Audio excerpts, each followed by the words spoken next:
Episode 471. Continuing with Research. Michael took a spoonful of soup and glanced at her. Are you writing a thesis? No, I'm helping my dad with something. Bessy typed a few words. She was writing a cooperation report with James. She needed to consult Emmanuel and Michael on their opinions on several matters. Suddenly, another thing came to mind. She quickly sent Emmanuel a message. Is my official seal still there? Emmanuel first sent a question mark, and then immediately replied, Yes. Do you still remember you have an official seal? It was Poppy's personal seal.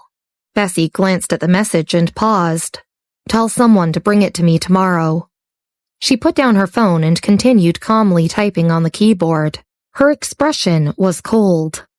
She used to feel she had nothing to be reluctant about, so she had been very indifferent about everything. Especially when she learned about Bertha's injury, her enthusiasm for many things had been completely annihilated. That included games, 129, and even the World Poker Tour. But it was different now. She continued typing on the keyboard. Opposite her, Michael finished his meal and went to wash his bowl and plate in the kitchen.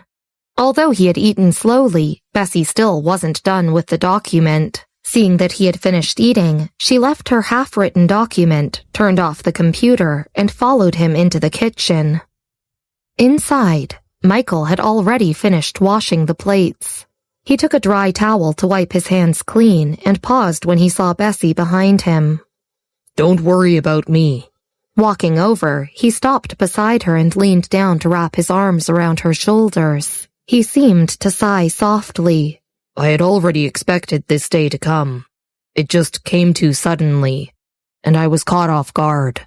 He didn't mention that the situation now was already the best he had expected. Another day passed and Bessy finally finished drawing up all the plans and contracts. She read it again and confirmed there wasn't a problem, then printed it and stapled it before going downstairs. Marvin, Christopher, Alexander, and Patrick were all downstairs. Only Terry, whom Bessy had never seen before, was absent. Miss Miller! They immediately called upon seeing her. These four people, especially Christopher and Alexander, were peculiar. They were obviously free and didn't have any pressing matters and should be eating and sleeping all day instead. Miss Miller, are you going to the Park Place apartments? Marvin knew where she was going once he saw her putting on her coat. Wait for me to change my clothes. Bessy sat down beside Michael while waiting for him. Not long after Marvin went downstairs, the doorbell rang. Who's here? Christopher walked over to open the door. Ever since Michael's incident, people in Evanston had been busy watching the show, so Christopher couldn't think of anyone who would personally come at this time. He opened the door to see Rosemary standing outside, wearing plain clothes and yet exuding an air of elegance. She was obviously not in her best state of mind and looked to have lost a lot of weight. Ma'am? Christopher was shocked to see her. Rosemary was also surprised. Why are you here? There was nothing for me to handle, so I came back. Christopher said ambiguously. He turned to let her in and informed Michael. Boss, your sister is here. I didn't come to see him today. Glancing at Michael and ignoring him, Rosemary turned to Bessy and massaged her temples. Bessy, I just heard something about the Miller family. The Clark family had been in chaos recently after Joshua's death. Bessy didn't expect Rosemary to keep abreast of her matters. The rumors have even spread all the way to you? Bessy looked down and buckled the buttons on her coat slowly. It seemed like quite a few people were waiting to watch the show. What the Miller family lacks is more than just funds.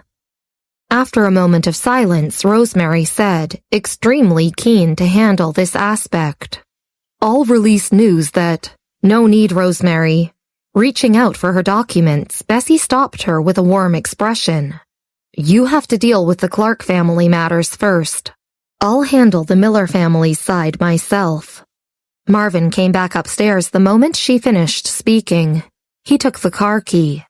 Bessy got up to leave with him and turned back to Michael after a moment. Have a good chat with your sister. Upon hearing this, Michael, who was about to get up as well, paused. He raised an eyebrow and glanced lightly at Rosemary. Let's talk in my study room. Not long after, Marvin drove the car safely to the Miller Corporation. Today was Saturday and Tucker was already in Austria.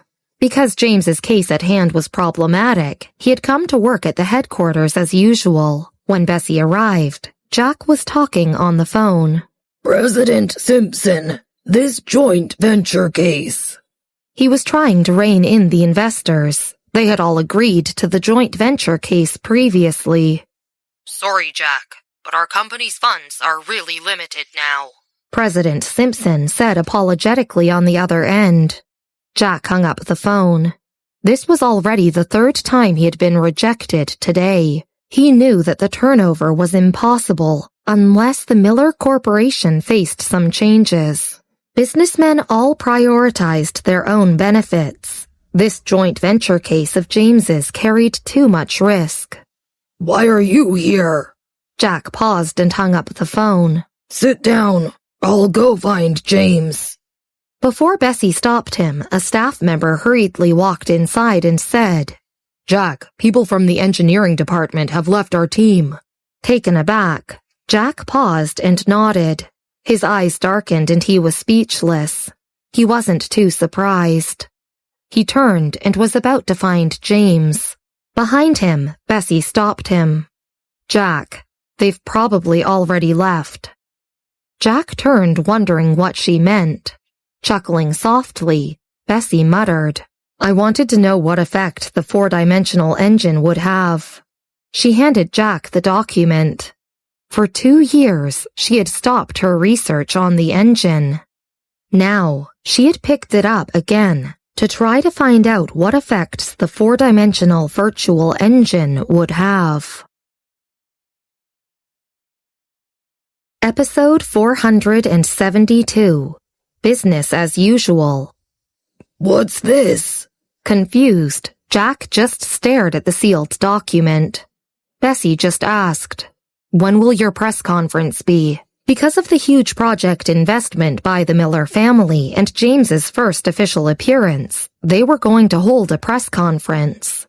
It wasn't only James's first appearance, but also the primary means for publicizing this project.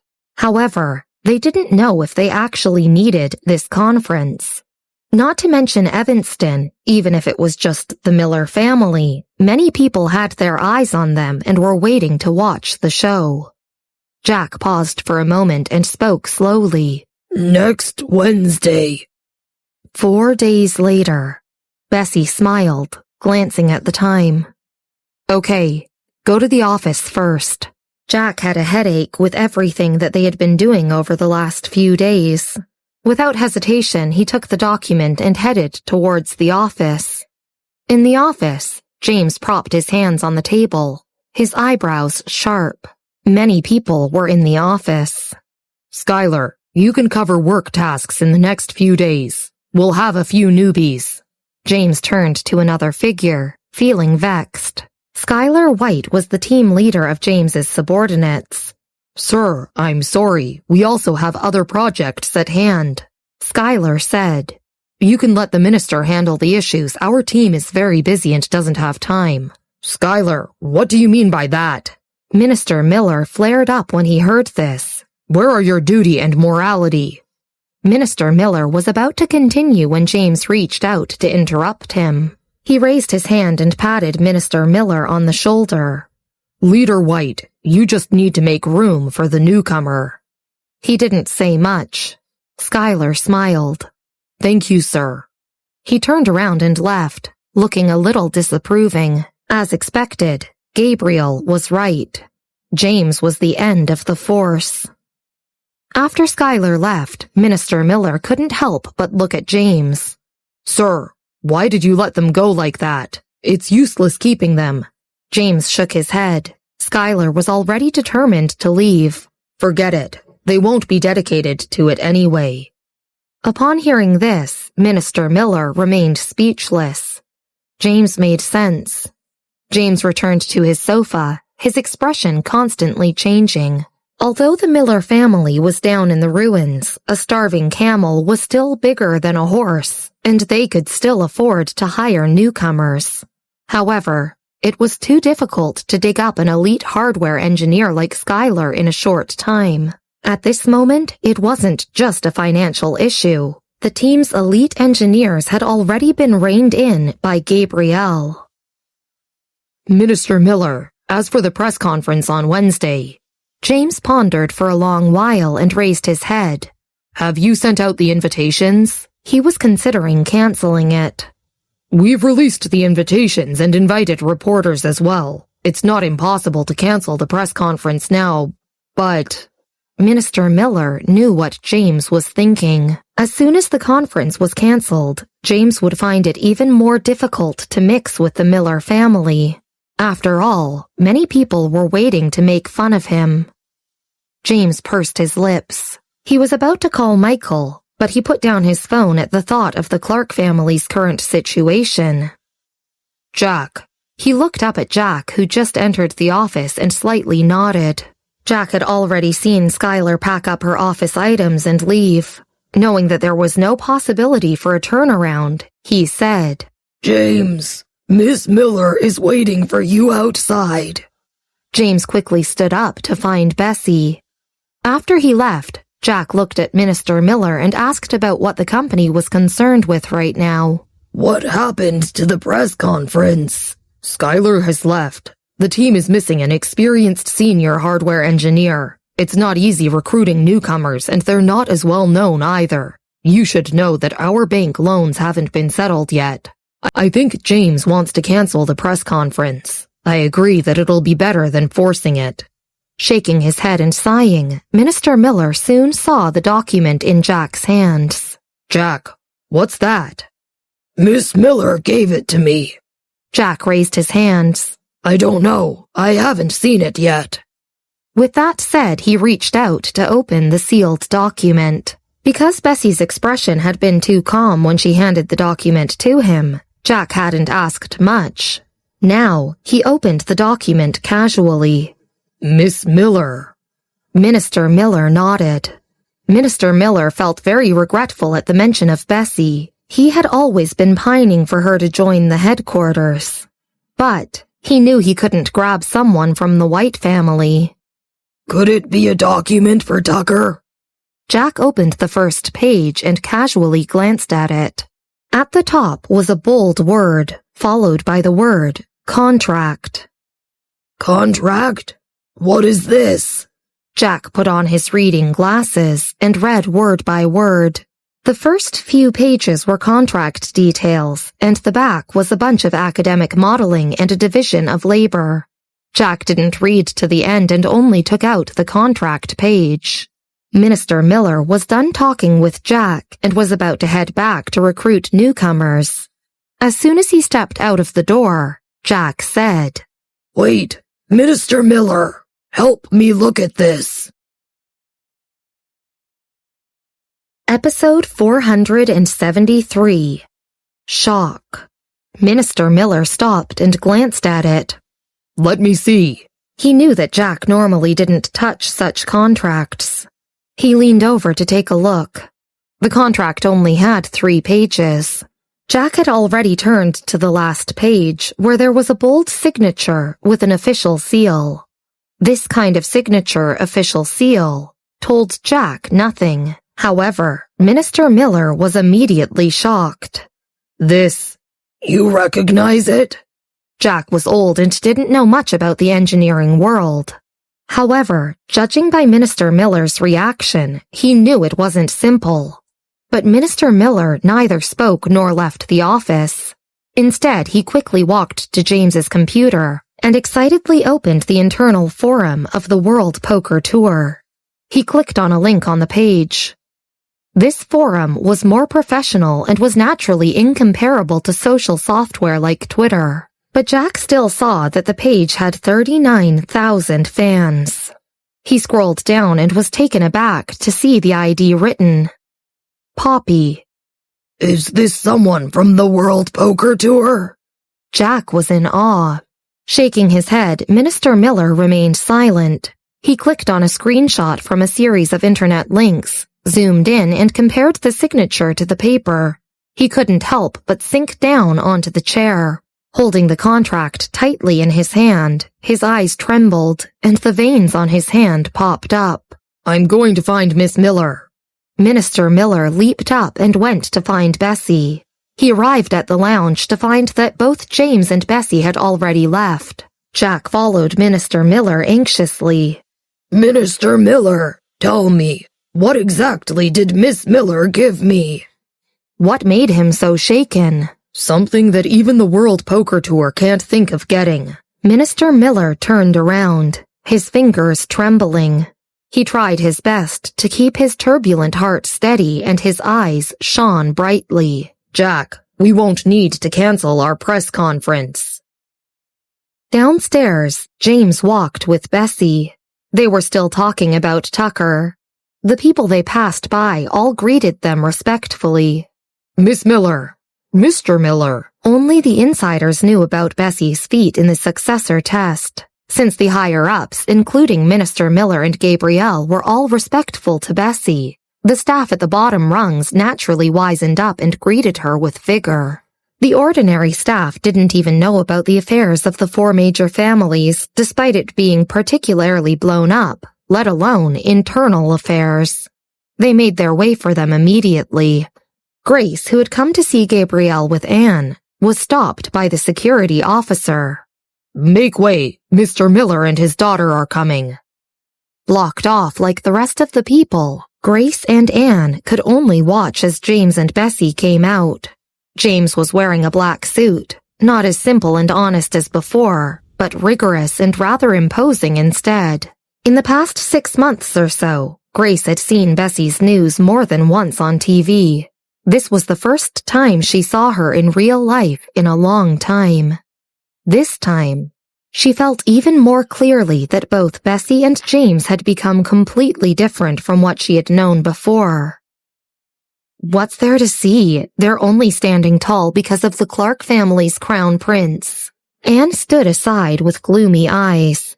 Gabriel said that this time if Dad doesn't cooperate, they won't even be able to hold a press conference. You can go find Bessy if you want to so badly. Now that Michael had fallen, James naturally couldn't persist much longer. She wanted to see how long Bessy would continue pretending. The security officer waited for James and Bessy to leave before allowing the others to enter. Anne pursed her lips and glanced at the black car driving away before going in to look for Gabriel. Currently, in his office on the 20th floor, Gabriel was listening to his subordinate report on James's matters. He was rather surprised and raised an eyebrow. They're actually carrying on with the conference? At this time, without any allocation from the bank loan, they couldn't continue with the project. Weren't they just going to be embarrassed in the press conference? Skylar, who had just come up from the 19th floor, smirked. Maybe they want to struggle for their last breath. Gabriel felt like something was amiss. Jack and Minister Miller weren't dumb. He thought about it and decided to ask Sherry. Miss Flake, are you sure that the White and Clark families won't interfere? Don't worry, I'm keeping an eye on them. The Clark family is in a mess right now. The White family won't interfere either. Sherry was firm. Feeling relieved, Gabriel sighed in relief. As long as the White and Clark families didn't interfere, things wouldn't be easy to settle. Miss Flake, I've already completed everything on my end. James and the others won't be able to persist much longer. After hanging up, he reached out to knock on the table and then looked up at his confidant. James said that their press conference would be next Wednesday, right? The subordinate immediately knew what he was thinking. He paused for a moment. Gabriel, do you want to push our press conference forward? Yes. They're refusing to give up until all hope is gone. Since they're holding their press conference at the Ritz-Carlton Hotel, let's do it in the hall beside theirs. Gabriel was nonchalant. James would become the laughingstock of the industry. The industry was like a battlefield, and the people in the circle were all extensively experienced. At this time, many people had the same idea as Gabrielle and were all coveting James's shares. Outside, Skylar led a group of people into the Gabrielle's team area. Miss White. The members glanced at Gabrielle's office and hesitantly asked, Are we really leaving James's team just like this? Because I know the inside story. Skylar looked at everyone and lowered her voice. Do you know what project Gabriel has in his hands? What? A corporation case with the World Poker Tour. Skylar whispered. Miss Sims is the World Poker Tour's salesperson. Thus, Gabriel's project was of much greater importance than James's, who couldn't even get the funds. It was needless to think about who was more important now. Episode 474. Who's the laughingstock now? In Michael's study room, back at the Highline Apartments, Rosemary looked at him with wide eyes. All her previous doubts were finally cleared up. Brother, you already knew about this? Yeah, but I didn't tell anyone. Michael pointed to the opposite chair, his face as calm as always. However, his eyes had become darker and colder. Sit down. Even if Aaron had exposed the truth, he was still close to Rosemary. You're not going back. Rosemary pursed her lips. She was now physically and mentally exhausted from fighting with Aaron. It depends. Michael turned on the computer and clicked on a document. When's the next selection for the heir to the Clark family? This was a question that Rosemary always avoided. She had purposely avoided mentioning this to Michael, afraid that it would poke at his sore spot. But now that he himself brought it up so casually, she paused for a moment and finally said, In half a month. Good. Michael nodded.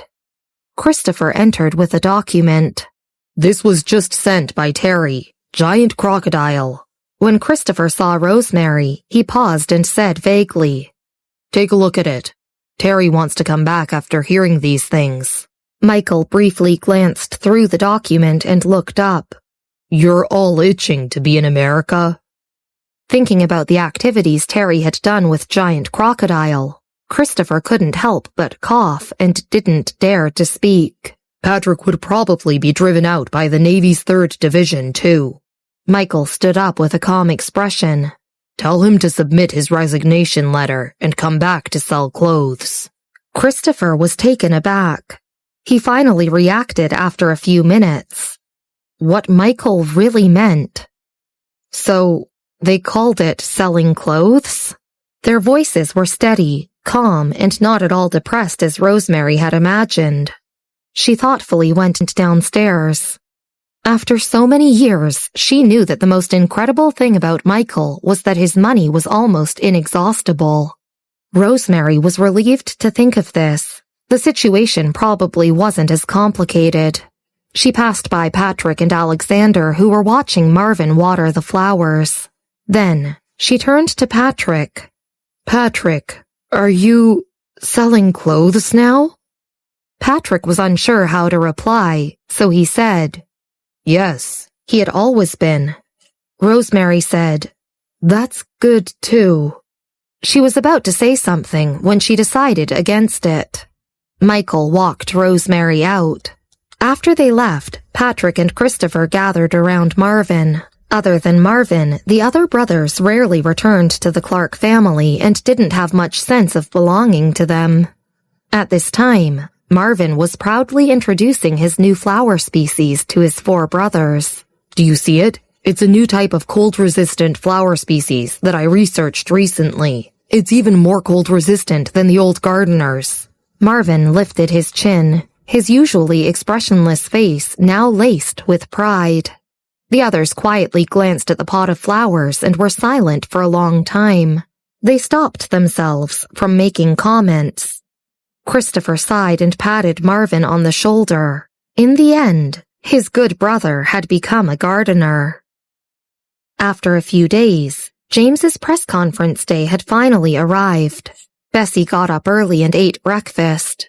Alexander sat beside her with a piece of bread in his mouth. Miss Miller, were there really no loopholes in Terry's security system last night? There's no perfectly safe system, but... Bessy glanced up at him. You must at least find his IP address and a trace.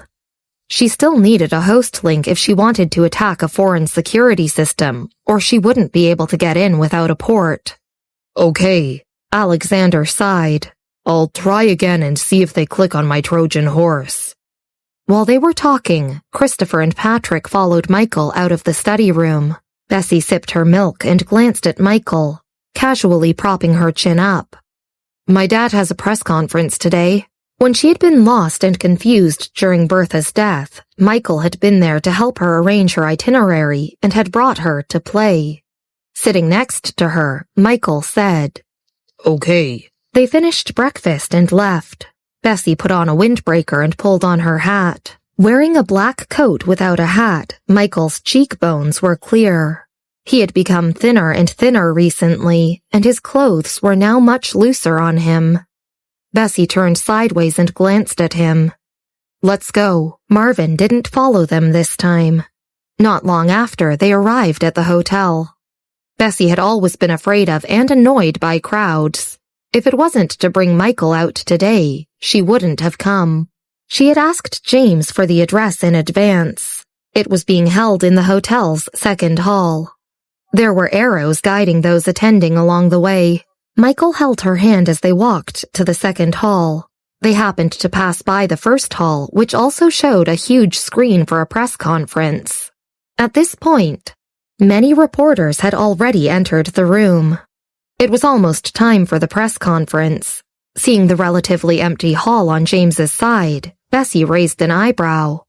James's staff recognized her and escorted her in. Noticing her staring at the opposite hall, the staff smiled bitterly. Gabriel pushed up his press conference. It just so happens to be on the same day as us. Most of the reporters have gone to his side. In the other room, Anne was sitting on the edge of the first row. She looked back and couldn't help but let out a sigh of relief when she saw Bessy. Mom, let's go see Dad's side too. She laughed. Episode 475. A newsworthy turn of events. In a family that couldn't really make it in the Evanston elite circle like the Perez family, Anne had some presence. In reality, without Bessy and James, she couldn't even compare to a dog by the people on Gabriel's side. He kept her around because she understood Bessy and James very well. Anne was quite smart, and she had always been a hot topic in school and at the National Violin Association.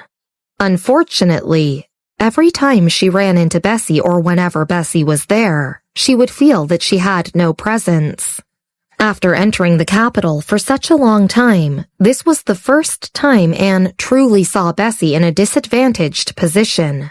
She almost couldn't wait. After the 2 news conferences were over today, James might become a laughingstock in the Miller Corporation, especially after the situation involving Gabriel. Are you really going? Grace stood at the side and said timidly. She was a little afraid to face Bessy. I'm going to see Dad and the others. Anne got up, walked around the reporters who almost blocked the door, and directly left for the news conference opposite her. At James's news conference location, it was really quiet. Except for some insiders, there were only a few reporters. There were many empty seats. Bessy did not make Michael sit in the first row. They sat in empty seats in the second row next to a female reporter.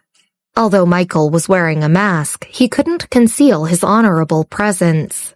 His dark eyes were covered by strands of black hair, but they were sharp and cold. Bessy put on her coat hood as she sat in the middle of the female reporter and Michael. Were these 2 stars? The female reporter fidgeted with her camera in boredom. She glanced at Michael and felt that he had the temperament of a celebrity. It was impossible that she had never heard of him. She then turned to the girl beside him. The girl's coat hood was on and it covered half of her face. Only her chin could be seen, and she seemed aloof. In the past, the female reporter wouldn't have stared at them so impolitely, but today was different. Looking at Bessy, she stood up in shock and her eyes lit up. Are you Bessy Miller? James's news conference had already started and Bessy was currently watching it. When she heard the voice, she paused and turned to look at the female reporter. Before she could say anything, the female reporter said incoherently, I'm Shannon Wilson, a fan of you and Film God. Then, she took out a pen and paper and asked, Can you give me a signature? Bessy's show only had 2 episodes, but even though its popularity had faded, there were still many die-hard fans discussing it on the internet. In their eyes, it didn't matter if Bessy wore a mask. They would easily recognize her. Bessy paused for a moment before reaching out and giving the female reporter a signature. Thank you. The female reporter took out her phone and was thinking about whether it would be too much to ask for a photo. Are you a reporter? Bessy saw the press pass hanging on her neck as she handed the signature back to her and smiled. Why aren't you on the other side? When she and Michael entered, they saw that the reporters were all at Gabriel's side. Besides, they were only interested in hot topics. This reporter was quite strange. The female reporter apologized and said that she came over to James's because of Zeke and Bessy. She really put in a lot of effort in chasing her idols. Of course, she also had another reason. There were too many people at Gabriel's side and she could easily get the headline information later. However, she didn't tell her that.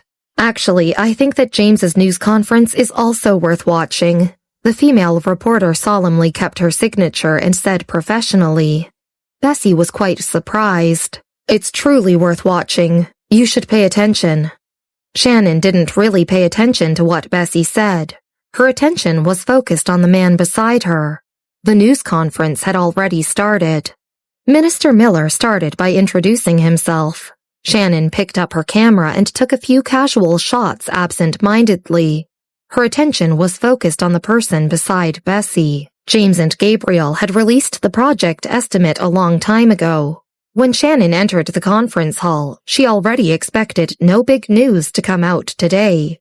Shannon worked in this field, so she already knew about James's project issues a long time ago.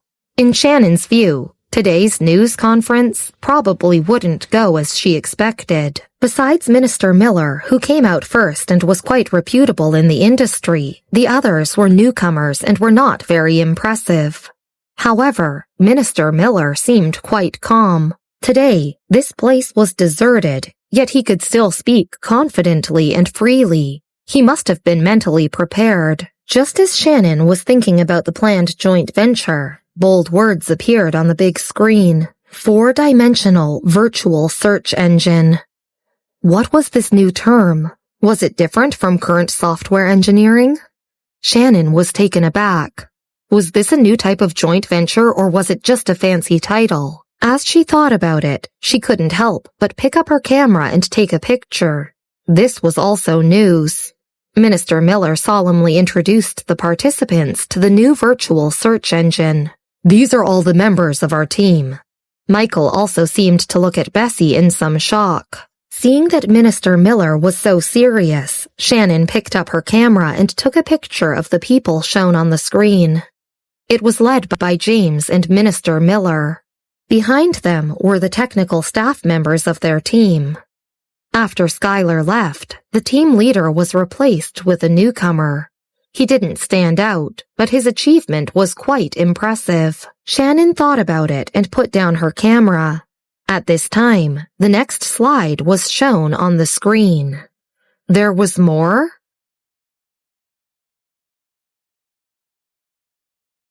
Episode 476.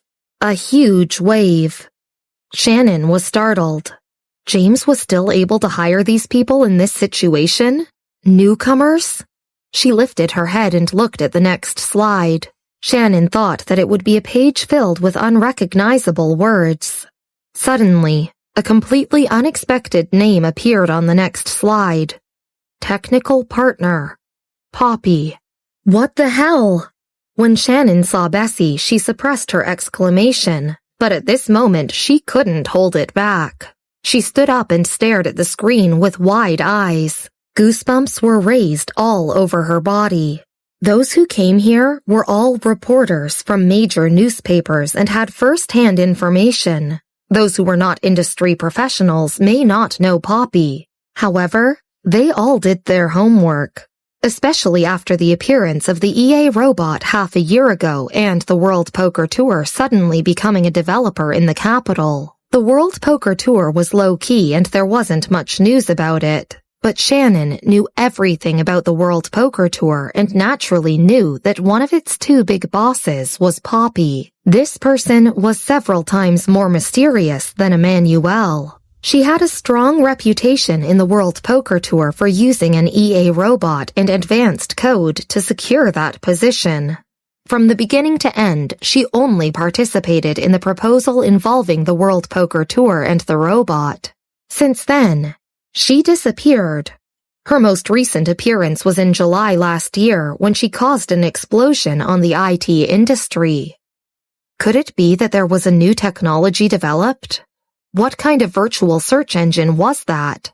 Shannon couldn't suppress her excitement. She initially thought that today would pass by casually and never expected such big news. After taking the photos, she couldn't help but feel her heartbeat surging. Who said that there was no big news at James's side? This was bigger than any news in the IT industry currently. First of all, it was difficult to locate such talent like Emmanuel and Poppy. Furthermore, this was the very elusive and mysterious Master Poppy. After taking the photos, Shannon immediately sent them to her editor-in-chief. Editor-in-chief, big news. We're going to make it big. This is big news. You better start writing about it. I believe that tomorrow's newspapers will be sold out. Apart from Shannon, a few reporters that did not manage to squeeze into James's conference were also present. At this moment, they couldn't help but stand up to take photos. After that, they excitedly sent the photos to their editors. The news in the circle couldn't be contained at all. Minister Miller kept this information secret just to announce it during the news conference today.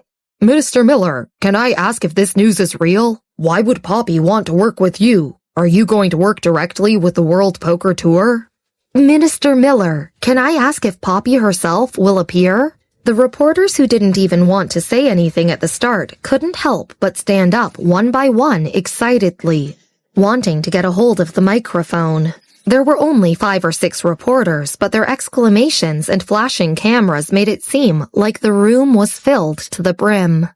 The photographers who followed the reporters also became more spirited and kept shooting excitedly. Minister Miller smiled and answered the questions one by one.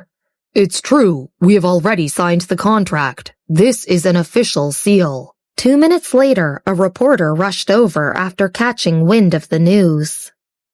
At the same time, on Gabriel's side, he said a few pleasantries and then let the people from the planning department take over to introduce their projects, provide some follow-up, and introduce some key colleagues. Those present were all journalists who specialized in the IT and engineering industry. They all had inside information and needed to get fresh news from press releases to achieve some results. The news at Gabriel's side was obviously of greater value than that at James's side, so they naturally stayed there. The small reporter who didn't have any inside information just followed behind the big reporters. It was always safer to follow the big reporters. This was the same for restaurants. Most people liked to visit restaurants that had long lines outside because they thought that the food would definitely be good since it was in high demand. Denora stood on the ground and watched as Gabriel went up to introduce the joint venture project. He couldn't help but take a deep breath, even though he had already made a clear decision a few days ago. As the president, Gabriel left after saying a few words. He looked at the deserted conference room beside his and couldn't help but raise his eyebrows. James and his team really did it. Team leader White has already left. Are they really still able to hire reputable engineers? I just went to take a look. Anne stood at the side and seemed to smile. They're all newcomers, and there are around 5 or 6 reporters present. I didn't really count them. She took a look and quickly returned. They should have at least hired 10 actors to pretend to be reporters. If it were me, I would have been too embarrassed to continue the news conference. Gabriel placed his hands behind his back and couldn't help but smile while shaking his hand. Gabriel, just wait for a while longer. James can't hold on for long. If this continues, they will definitely beg you for help, said Gabriel's close confidant. Gabriel smiled silently, but did not respond. He couldn't help but celebrate inside. Luckily, he listened to Sherry and took a gamble. Without the Clark family and White family's help, Bessy and James couldn't make any waves. Not far from them, Skylar and the others were also looking at one another happily. At this moment, a reporter's cell phone rang. He looked down, became startled, and immediately ran to the opposite side.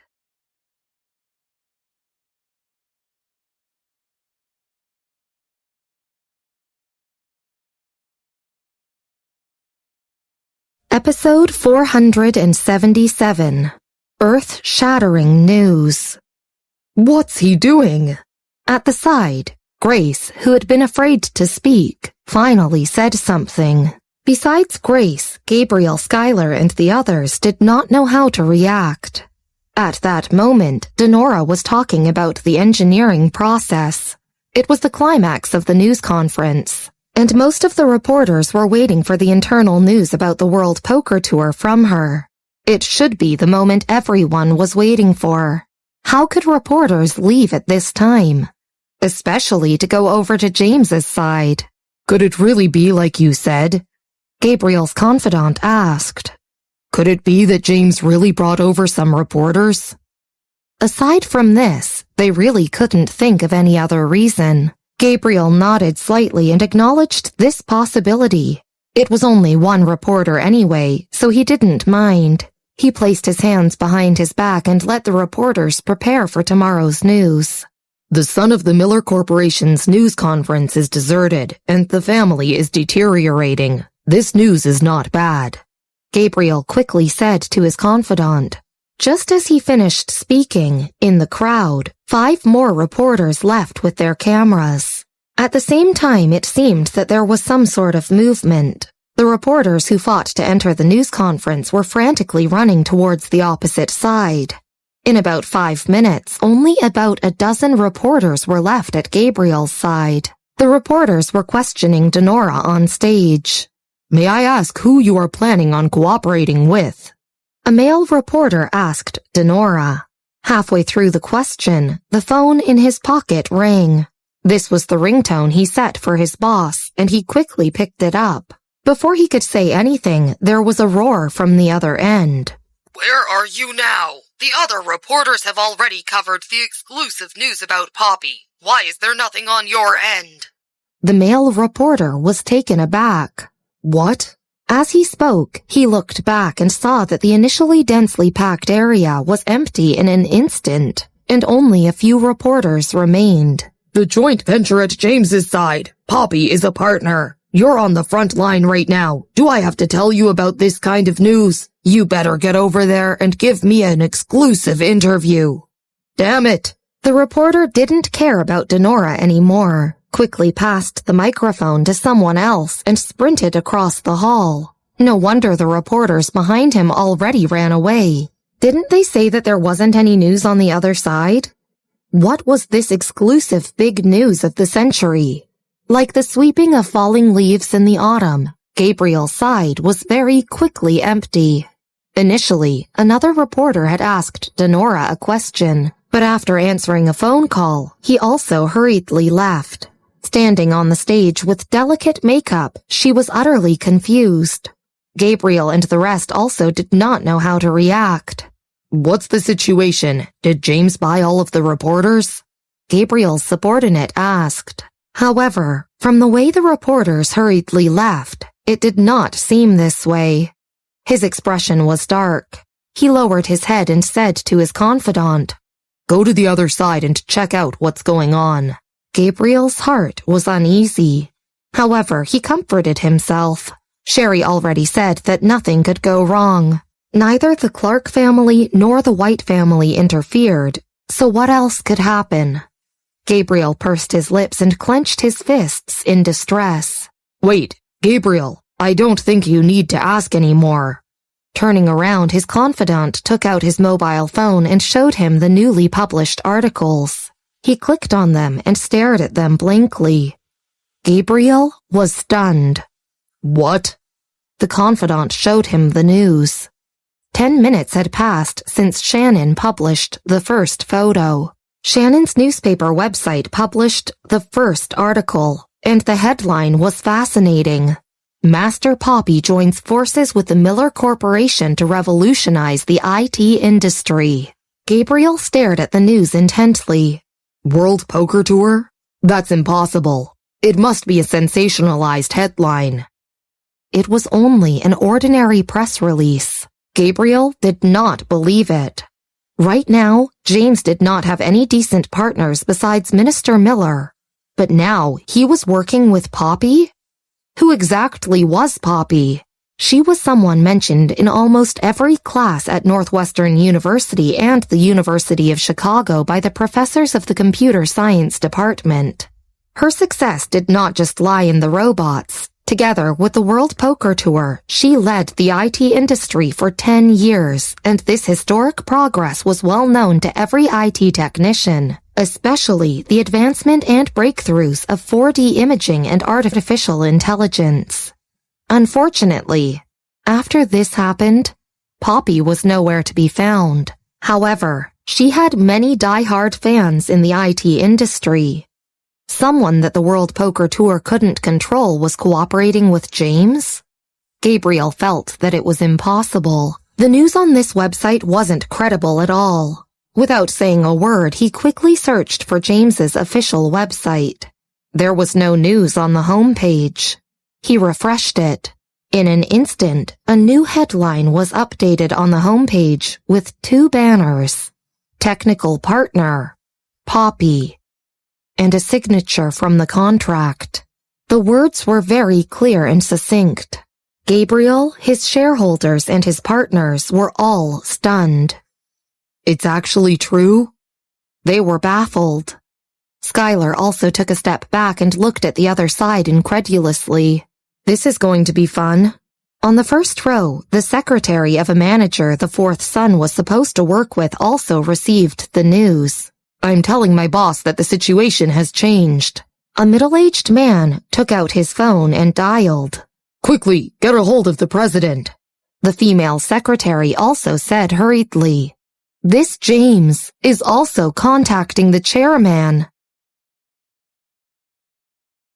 Episode 478. A Knock on the Door.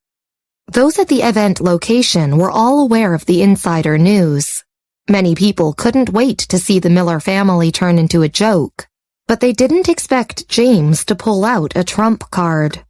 The World Poker Tour was so sought after that even the Clark family wanted to collaborate with it. Although it was low-key, it didn't stop others from being in awe of it. As soon as the news was released, the investors had a clear direction.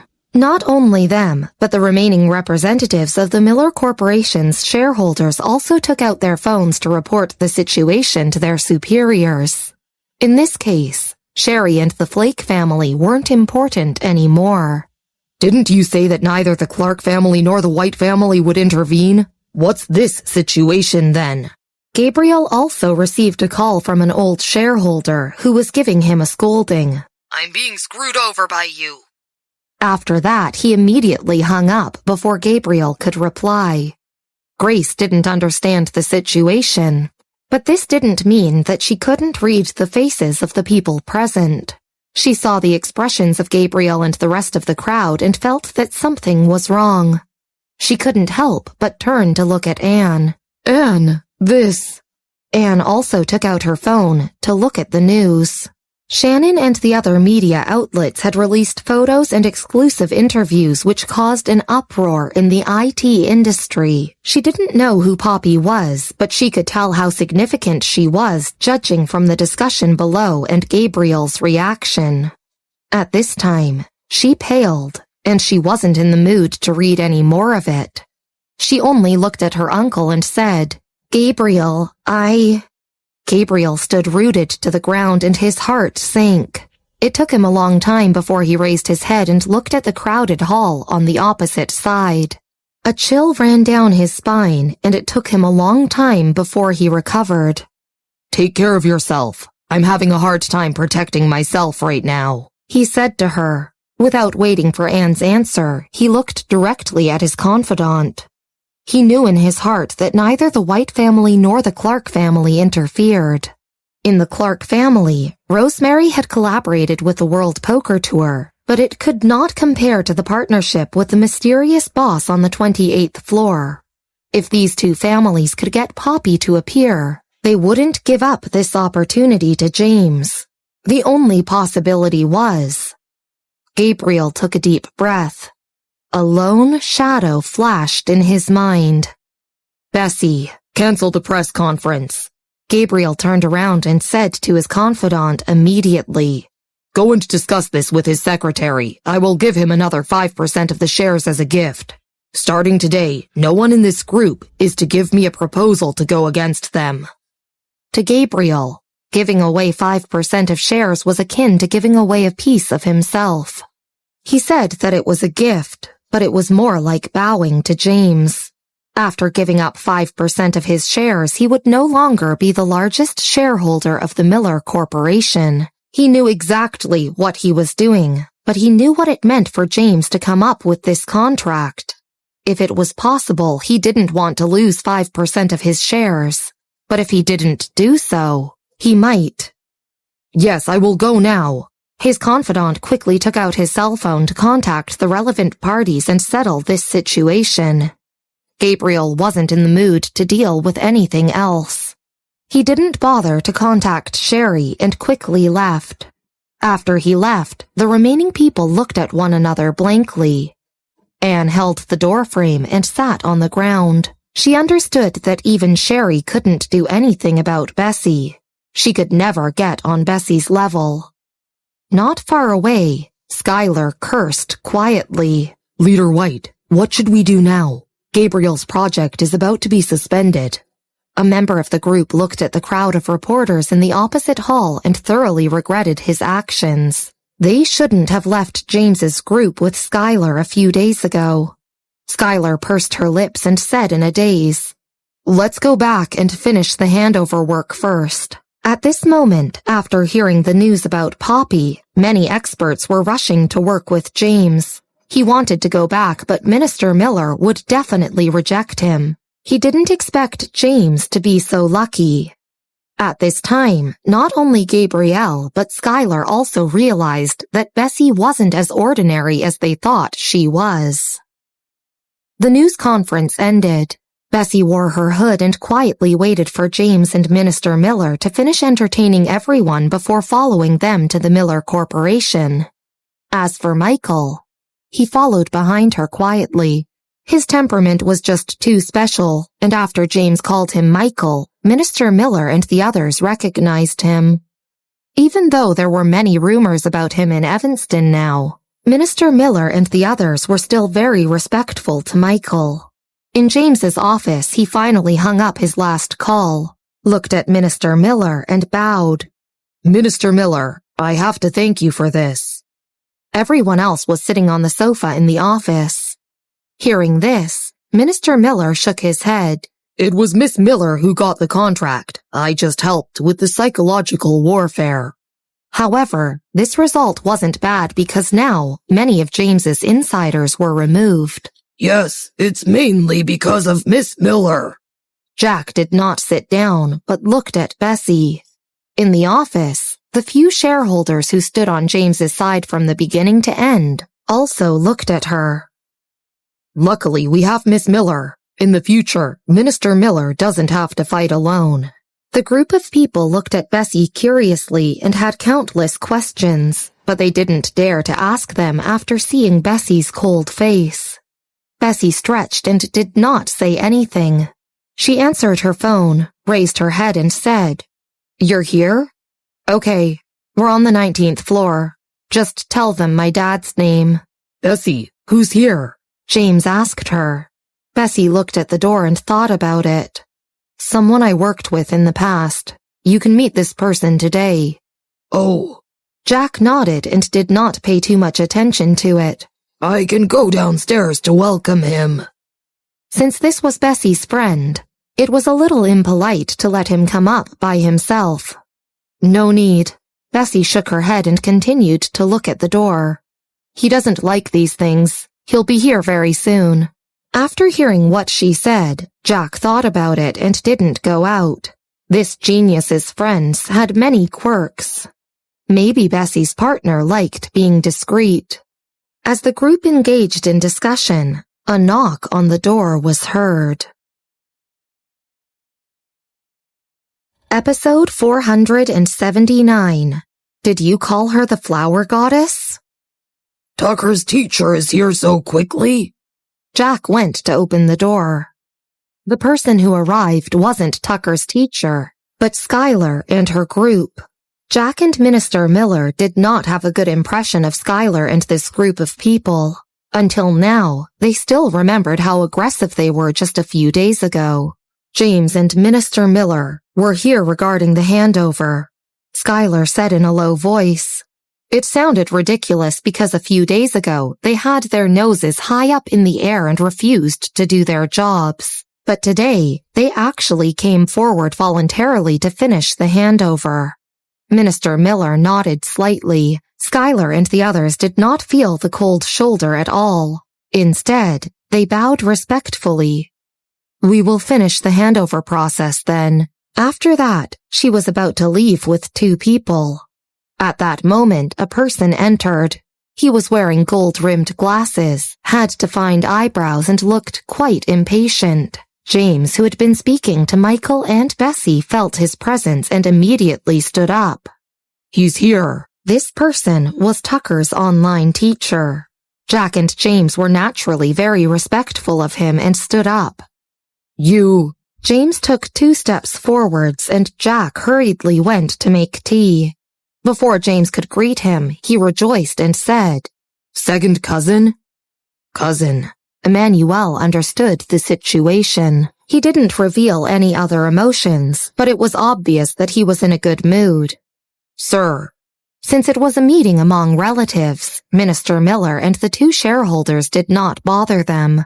They stood up and said, "We'll be heading out." After that, the few of them finally looked at Emmanuel and greeted him. "Sir." Minister Miller was still asking himself since when did James suddenly have another cousin. When he turned and saw Emmanuel, he was stunned. The shareholders behind him looked at each other and did not know what happened. Even James turned to look at Minister Miller. "Minister Miller?" "You..." Minister Miller was at a loss for words. He looked at Emmanuel in shock and spoke incoherently. Mr. Cheatham?" Emmanuel was a withdrawn person and did not like interacting with others much. The 28th floor of the World Poker Tour was inaccessible to workers. Few people knew Emmanuel. However, he was famous in the IT industry. The others weren't familiar with him, but it was impossible that Minister Miller, who was in the industry, did not recognize him. "Nice to meet you." Emmanuel paused before politely extending his hand to Minister Miller. "I'm Emmanuel. I'm here to talk about the 4D virtual search engine." Minister Miller wiped his hands before shaking Emmanuel's hand. In a daze, he asked, "Mr. Cheatham, will you be joining us in person?" After the shareholders heard that he was Bessy's friend and saw Minister Miller's respectful attitude, they looked at each other. He was actually the famous engineer from the World Poker Tour, Emmanuel, the one well-known internationally. Not only were the 2 shareholders shocked, but they also stood by the doorway and were dumbfounded. They didn't know what to say and looked at Emmanuel blankly. Wait, didn't James just call him cousin? Skylar was in a daze. Recently, there had been many rumors in Evanston saying that Michael would fall, and Bessy would no longer be the new head of the research institute. However, the situation was now complicated. Besides the Miller family, even the Clark and White families didn't dare to say that they had such close connections with the World Poker Tour. Once the collaboration with Poppy and Emmanuel started, the Miller family would have an unshakable position in the IT industry. Neither Sherry nor the entire Flake family could do anything about it. Now, Sherry was only making unrealistic promises to Gabrielle, and her actions had no significant impact. After this, more engineering masters would join James's team. Thinking about this, Skylar couldn't help but tremble. It wouldn't be difficult for the Miller family to return to its peak 20 years ago. She stumbled out of the office and suddenly stopped in the corridor. Suddenly, she couldn't help but squat down and cover her face. It was as if a knife had sliced her heart apart. The others were shocked as well, but James didn't think that much. He only excitedly said, "So it turns out to be you. No wonder Bessy could arrange the collaboration." Once James said that, Jack, Minister Miller, and the others immediately understood. They initially wondered how Bessy was able to look for Poppy. So it turned out that it was because of Emmanuel. That made sense. Bessy did not continue the topic. She only turned to look at Michael. "Should we go back?" Michael nodded. She stood up and looked at the people in the office. "I hope you have a fruitful discussion. I am going to head out." "Go ahead." James waved his hand. Minister Miller and the shareholders also hurriedly waved goodbye to Bessy before turning their attention to Emmanuel again. "Mr. Cheatham, will the flower goddess really appear?" He was bombarded with questions. Emmanuel did not answer them. He only looked at Bessy's back, and when he saw that she was really leaving the office, he couldn't help but ask, "Are you really going to leave like that?" Minister Miller looked at the other two shareholders and wondered what he meant. Emmanuel slowly took off his glasses and glanced at Minister Miller. "Did you call her the flower goddess?" "All right." Emmanuel turned to look at Bessy. "You're the one who created this situation, yet you're still trying to run away." Episode 480. Her Trump Card. As usual, there was a gloomy look in Emmanuel's eyes. He looked at Bessy disapprovingly. He had a grudge against her for abandoning software engineering and switching to physics. Bessy rubbed her forehead. Why was there always a problem when Emmanuel was around? This person was like a bug. "I'm not running away. I'm going back to solve the code regarding the 4D virtual search engine." Bessy turned back and looked at him with a distressed expression. She always finished her part before transferring it to Emmanuel. Emmanuel glanced at Bessy and knew that she was being secretly calculative. Want to specialize in this field in the future? Impossible. All right. Bessy raised her head. "What's your plan this time?" After some thought, she pulled Michael back in, closed the door with her feet, and sat back on the sofa. She then said to Jack, "Bring a computer over here." Jack's reaction was a little slow. He couldn't understand the current situation, but he still brought the computer over. "The system won't work. You can try the EA9 grade system that you mentioned instead." Emmanuel sat opposite her and picked up the tea that Jack made. "I tried it last night and saw that there are still a few small flaws."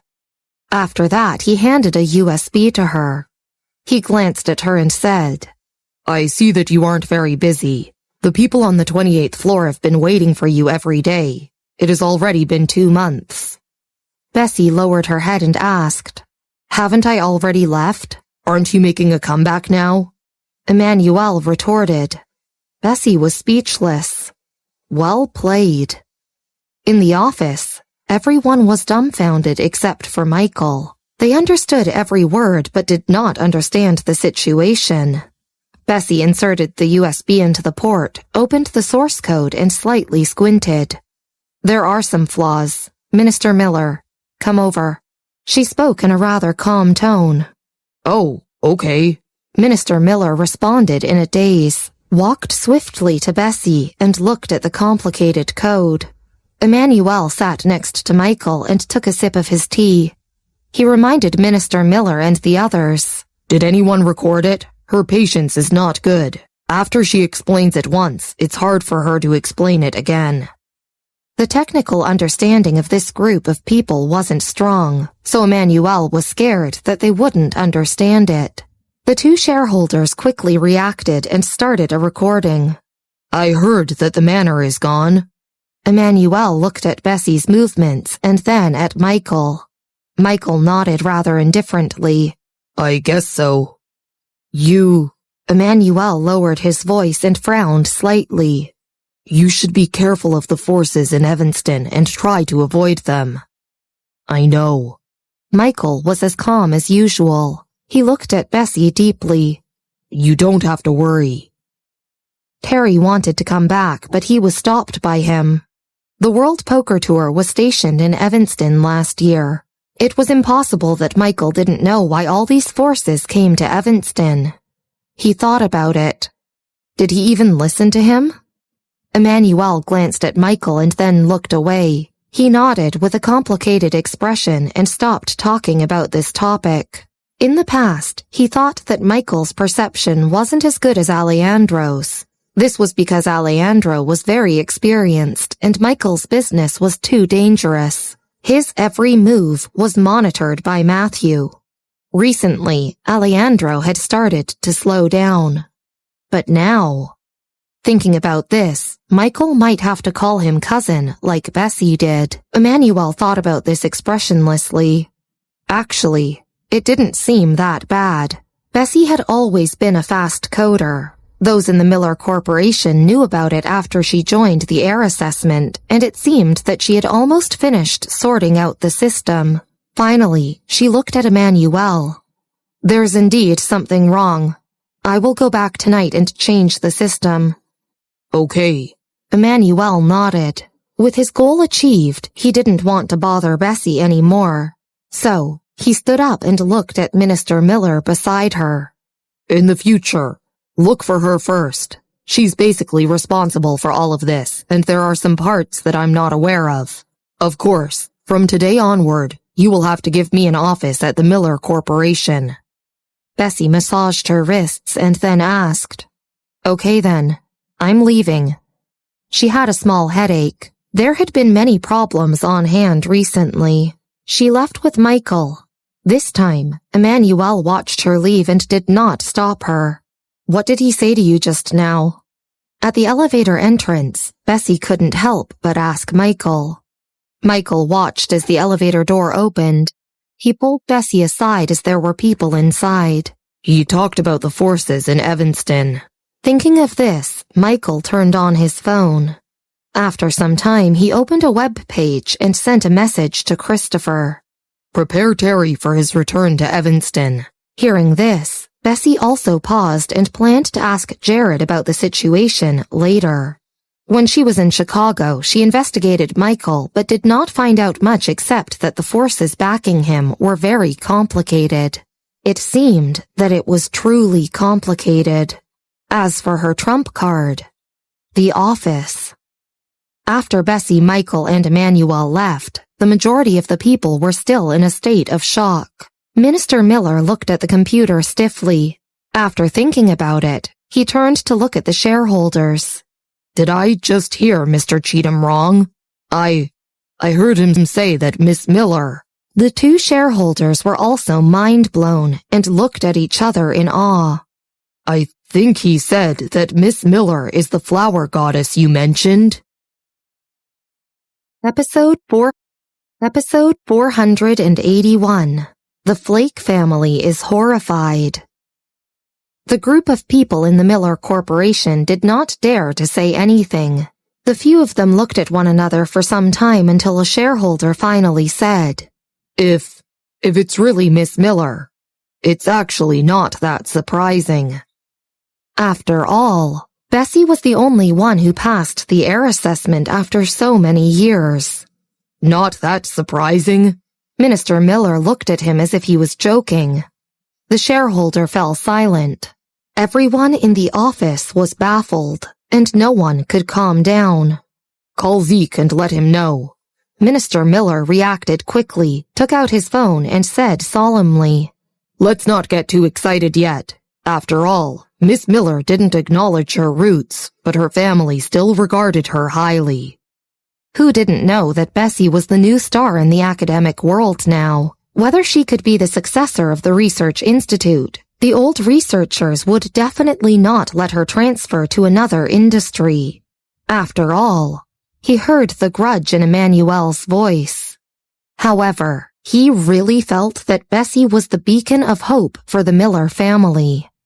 A person like this will only appear in the Miller family once in a blue moon. A shareholder looked at Jack and calmed down. Can you talk to Zeke about the problem of her double major? It was truly a waste of her programming talent. Jack used to work for Zeke, so he was well versed in the IT industry.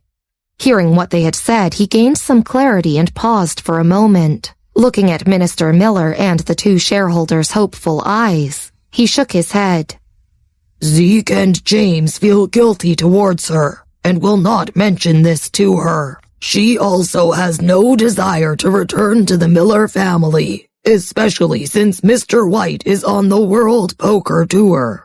Why do you think she will remain in the Miller family?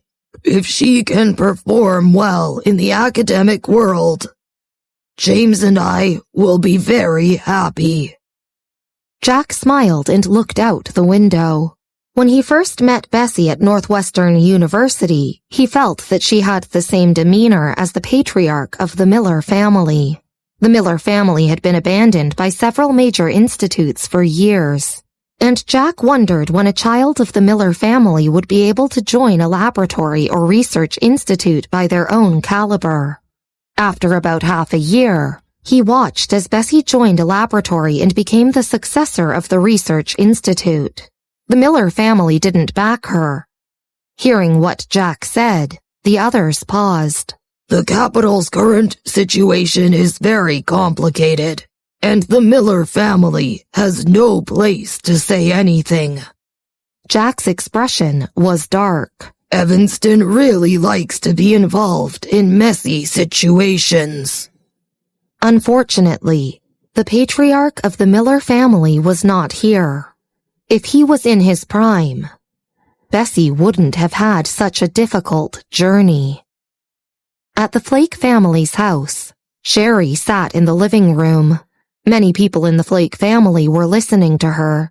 She sat elegantly and leisurely while holding a teacup as she listened to the pouring of tea. Miss. Someone hurriedly entered from outside.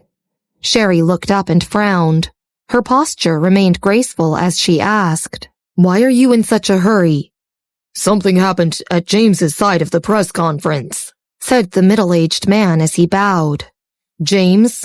Sherry put down the teacup casually and remembered that he was Bessy's father, so she said indifferently, What is it? Is he still struggling? Even if the entire Miller family united, she was still able to decide the outcome. The Flake family was able to drag the Miller family down from the 4 major families back in the day, and it was nothing much to deal with James alone.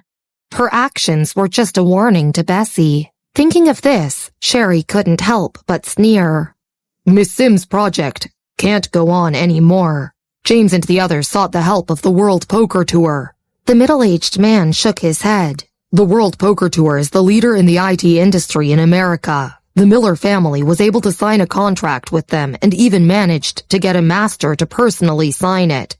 With them there, it's impossible to stabilize Gabriel's status in the Miller family anymore, let alone touch James. The Flake family was capable, and many outstanding individuals were loyal to Sherry. But going against the IT leader World Poker Tour and trying to place pressure on it? That was unrealistic. The IT world had its own rules. In this situation, it would be terribly difficult to kick James down. Bam! After hearing the middle-aged man's words, Sherry smashed her teacup. She held the table and stood up with a dark expression. Useless! Everyone in the Flake family lowered their heads and did not dare to say anything. Sherry, you said that the Miller family would not. The head of the Flake family was also horrified. It was similar to how shocked the patriarch of the Miller family was before. This all happened after Bessy joined the Miller family. If the Miller family was going to rebuild itself, the Flake family's position in Evanston would be lost. Sherry finally sat down again, and a servant gave her another cup of tea. She held it in her hand and tried to calm down. No way. The Miller family will not rise again. This time, it's not only the forces in Evanston that are participating. And as for Bessy, whose power is helping her? Mr. White's? Sherry took a sip of tea and suppressed the anger in her eyes. Hearing that, her subordinate looked up. Maybe it's the World Poker Tour? The World Poker Tour? That ruthless organization would help her? Sherry clutched her teacup and suddenly looked up. I want to see if it's really Mr. White who lent her his power. You want to see? Sherry's father was startled. Sherry, you can't do that. The White family has connections with Austria now. Episode 482. Blowing Things Up. Austria?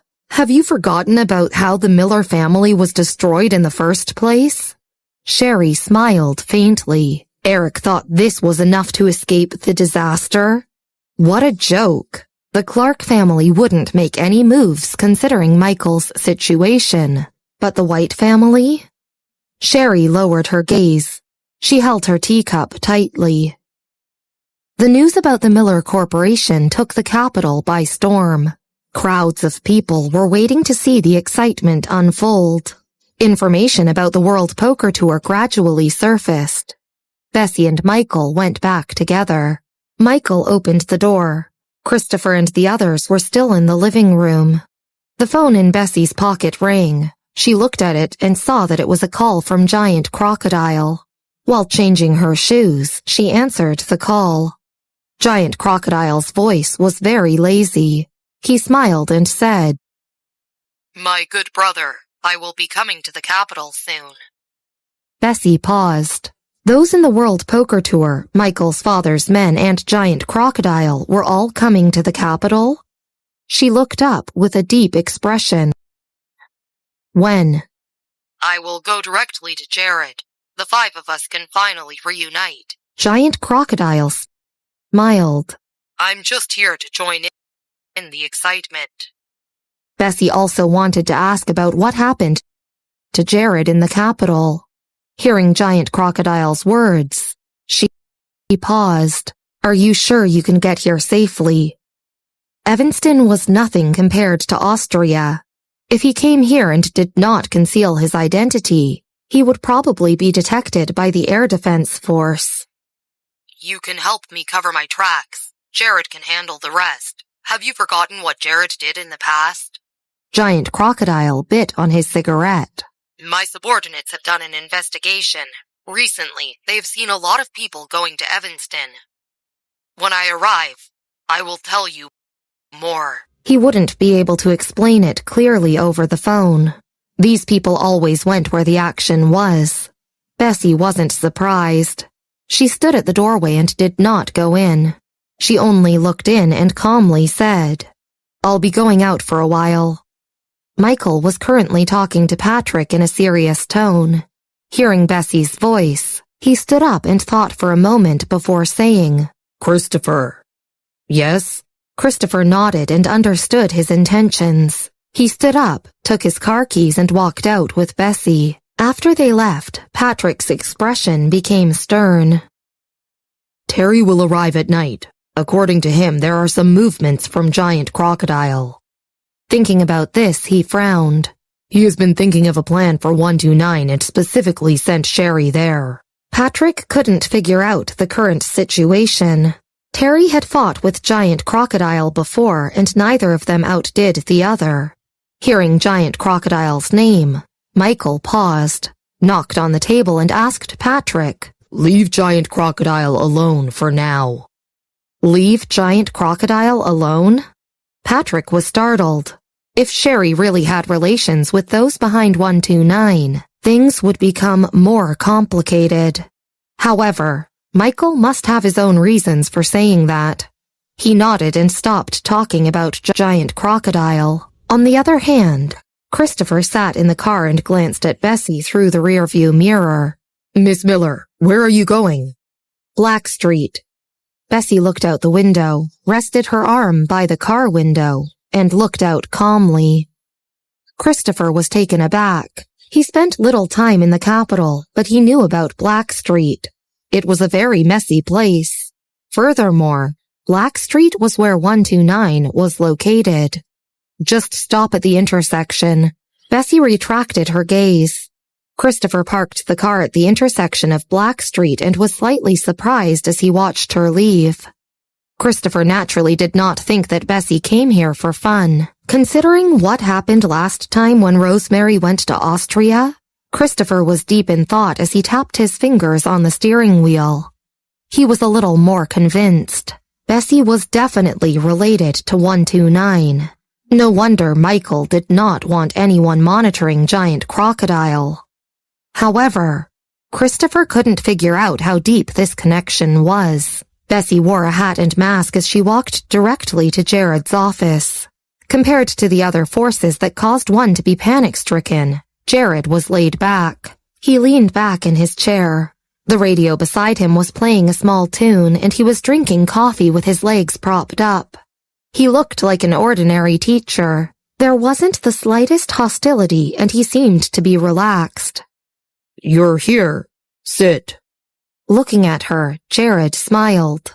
Someone from outside brought her over a cup of tea. Bessy sat across from Jared, picked up the teacup, and raised her eyebrows after seeing how relaxed he was. "You look like you're going to watch the excitement." "Of course." Jared was at the helm of the world's strongest intelligence bureau and knew every move in the capital. "The 4 bosses in America are coming here, and the 4 families in Evanston are going to be in a little danger." Bessy glanced at him silently. She didn't expect Jared to really listen to his songs and watch the drama. "That's why you invited Giant Crocodile over to join in the fun?" "Many people will come, so let him stir things up," Jared confidently said. "Fine. That's more like it." It was really like Jared. Besides, he was born to be a terrorist. He enjoyed blowing things up. After hearing what Jared said, Bessy also understood the situation. "Do you have information about Jonas?" "Are you talking about Jonas Klein?" Hearing this, Jared stopped his music and stared at her deeply. Bessy leaned back on her chair and took a sip of tea. She did not deny it. Jared asked, "Do you want to take part in this matter?" "I can't remove myself from it." She couldn't escape because of Michael, the White family, and the Miller family. Jared was silent for some time before putting down his teacup. "Jonas is in charge of the 3 major pathways: water, land, and air. I'm sure you're aware of the situation in Austria." Yes. Bessy was also slightly startled when Austria was mentioned. She hoped that nobody would push her to that point. Episode 483, Assassination. 129 concealed its many shortcomings. Jared looked at her calmly. He reached out and pressed his temples. "All right, I'll give it to you." Jonas was a very old person. Very few people in the industry knew about him. When he became famous, Bessy wasn't even born yet. Jared had news about him, but Bessy didn't know much. "Thank you." Bessy raised her teacup to him. Jared glanced at her and turned the radio back on. He hummed a few words before saying, "If there's something you need, just look for me. 129 won't cause any trouble, but it's not afraid of it. He knew Bessy earlier than other people. Jared was famous in Japan, but now he had washed his hands clean. He treated Bessy like his own daughter. Okay, Bessy smiled. there are some clues from the things that you investigated before. The Miller family's affairs are related to the Flake family's. You should know that the Flake family is not simple, Jared said. Considering your position now and that guy from the Clark family. Forget it. Let's not talk about him since he's not the problem. However, you must be careful of the White family. The Moss family's support for Eric is very weak. Bessy pursed her lips and her face became serious. I understand. Mr. White had always been worried about her safety, and Bessy also helped the White family gain the biggest advantage. However, according to Jared, the White family was afraid of being the next Miller family. Giant crocodile will arrive in the next 2 days. Jared paused and remembered something. When that time comes, he will look for you and Clarissa. If there's anything, just tell him directly. Jared didn't really like the bloodshed after washing his hands clean. However, he used Giant Crocodile as a hitman. Jared didn't want to bear any burdens. The 5 elders in 129 had sworn friendships.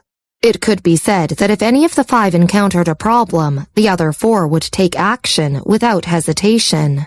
After all, a lone wolf had too many shortcomings.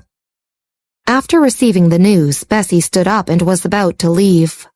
Seeing her back view, Jared couldn't help but say, As a girl, you should see less bloodshed. Bessy briefly acknowledged him. She started to remember something, lazily waved at him and said, I'm not taking any requests currently. Got it, Jared casually said. In the White family's house, Mr. White sat in the large hall and stared at Sherry.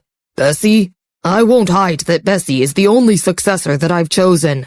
This will not change, Mr. White said indifferently. Sherry did not drink her tea. She only sat straight and smiled. Really? In that case, I won't bother you anymore. After that, she immediately walked out. Norman sent her off. When she entered her car, Sherry's expression darkened. She really didn't know what was going on with the families in Evanston. Why was Rosemary protecting Bessy? Why was Mr. White protecting Bessy? Especially Michael. Sherry dug her nails into her palms. After some time, she finally made a phone call, and it was answered after a few attempts. She respectfully said, Mr. Klein, I've just seen Eric. Okay. Once Sherry walked away, a group of people gathered in the White family hall. Mr. White's brother looked at him. Eric, what does Sherry mean? She has something against Miss Miller. She's definitely attacking Bessy, Principal White said solemnly. No matter what, Bessy's identity as the successor to the Research Institute will not change. It should be hers. After planning for so long, he finally had connections in Austria. The only problem was with Michael. Decades ago, he did not dare to be so impulsive, but after many years, he was able to stand his own ground now. It should be Bessy's, and Principal White wouldn't give in to anyone. Watch Bessy's back closely in the coming days, Principal White said to his brother. For some reason, he felt a little uneasy. If there's something wrong, immediately let me know. Yes, Principal White's brother responded. He was also a little troubled. However, he couldn't explain why. That night, another team of guards from the White family appeared in the Highline apartments. 2 days later, Bessy was at the Research Institute. The Research Institute housed a lot of information. Bessy had been here for days and had looked through many chronicles. She found a lot of information that 129 did not have, and most of it was related to research. And she could only make some inferences from the research conclusions. Bessy kept a copy of the information and was about to go back and ask Michael about it. Just as she was about to leave, she received news from Giant Crocodile. It was a brief message that said he was about to set off. Bessy took out her computer and helped him cover his tracks before continuing her own experiment. Bessy. Elijah took out a report from the pile and handed it to her. This is our latest research. You can ask the White family for its opinions at night. Bessy took it. This was the research article that the White family wanted to send to the Austria market. She responded, "Okay." After what Jared said, she wanted to clarify some things with Mr. White. In the evening, Marvin and Christopher picked her up as usual. Bessy went to the White family. The boss has gone to see Terry, Miss Miller. Terry will probably reach out when you're back, said Christopher after thinking about it. Bessy nodded slightly. Giant Crocodile's rival, Terry, was also coming to Evanston. Half an hour later, the car stopped outside the White family's house. Bessy went in to look for Principal White. However, she saw Norman instead. Norman said respectfully, "Miss Miller, Mr. White has gone to pick up Tucker. Will you wait for him?" "No need." Bessy shook her head. She handed the research article to the butler and said goodbye to him before leaving. After Bessy left, Mr. White's brother anxiously asked, "Have you forgotten that Miss Miller battled in the arena in Austria? Why didn't you tell her?" Norman pursed his lips. "Tell her about what? Tell her that the patriarch was assassinated because he didn't want to change the successor of the Research Institute? What do you think she will do considering her character? Hunt Sherry down? After Mr. White and the patriarch of the Miller family protected her for so long, I won't let her be harmed by Sherry. Contact Kenneth and ask him to come back." Episode 484. The Truth Emerges. Mr. White's brother didn't know, but Norman was very clear. Eric wanted Bessy to return to the Research Institute, not only because of her talent, but because she was Claudius's grandchild. Since Bessy came back from Austria, Norman already knew about Eric's plan. "Miss Miller is like both her grandfathers." Norman shook his head. "You can tell when she gave the Austria shares to the White family. Furthermore, can't you tell that Sherry is trying to attack her?" Since Eric protected Bessy, the Miller family would protect Bessy as well. Now, the White family had some presence in Austria. The previous times they went to Austria, it required elite protection. But now, the White family did not have any worries. "But," Mr. White's brother looked at Norman and his voice quivered. He naturally felt that Sherry was going against Bessy. No one knew who was backing the Flake family in Evanston. However, as long as Sherry had control over 129, Mr. White's brother did not dare loosen his grip. Judging from Bessy's performance in Austria, Mr. White's brother knew that Bessy was not simple. That was why he thought of asking for her opinion. However, after listening to Norman's words, he couldn't refute. "Recently, the capital hasn't been peaceful. I'm afraid the 4 major families in Evanston will really..." Norman's heartbeat surged. "Is Tucker on his way yet?" Mr. White's brother's eyes were red. "He's already on the plane." "Okay." Norman nodded and placed his hands behind him. "Mr. White has already contacted the Research Institute in Austria and Mr. Grint.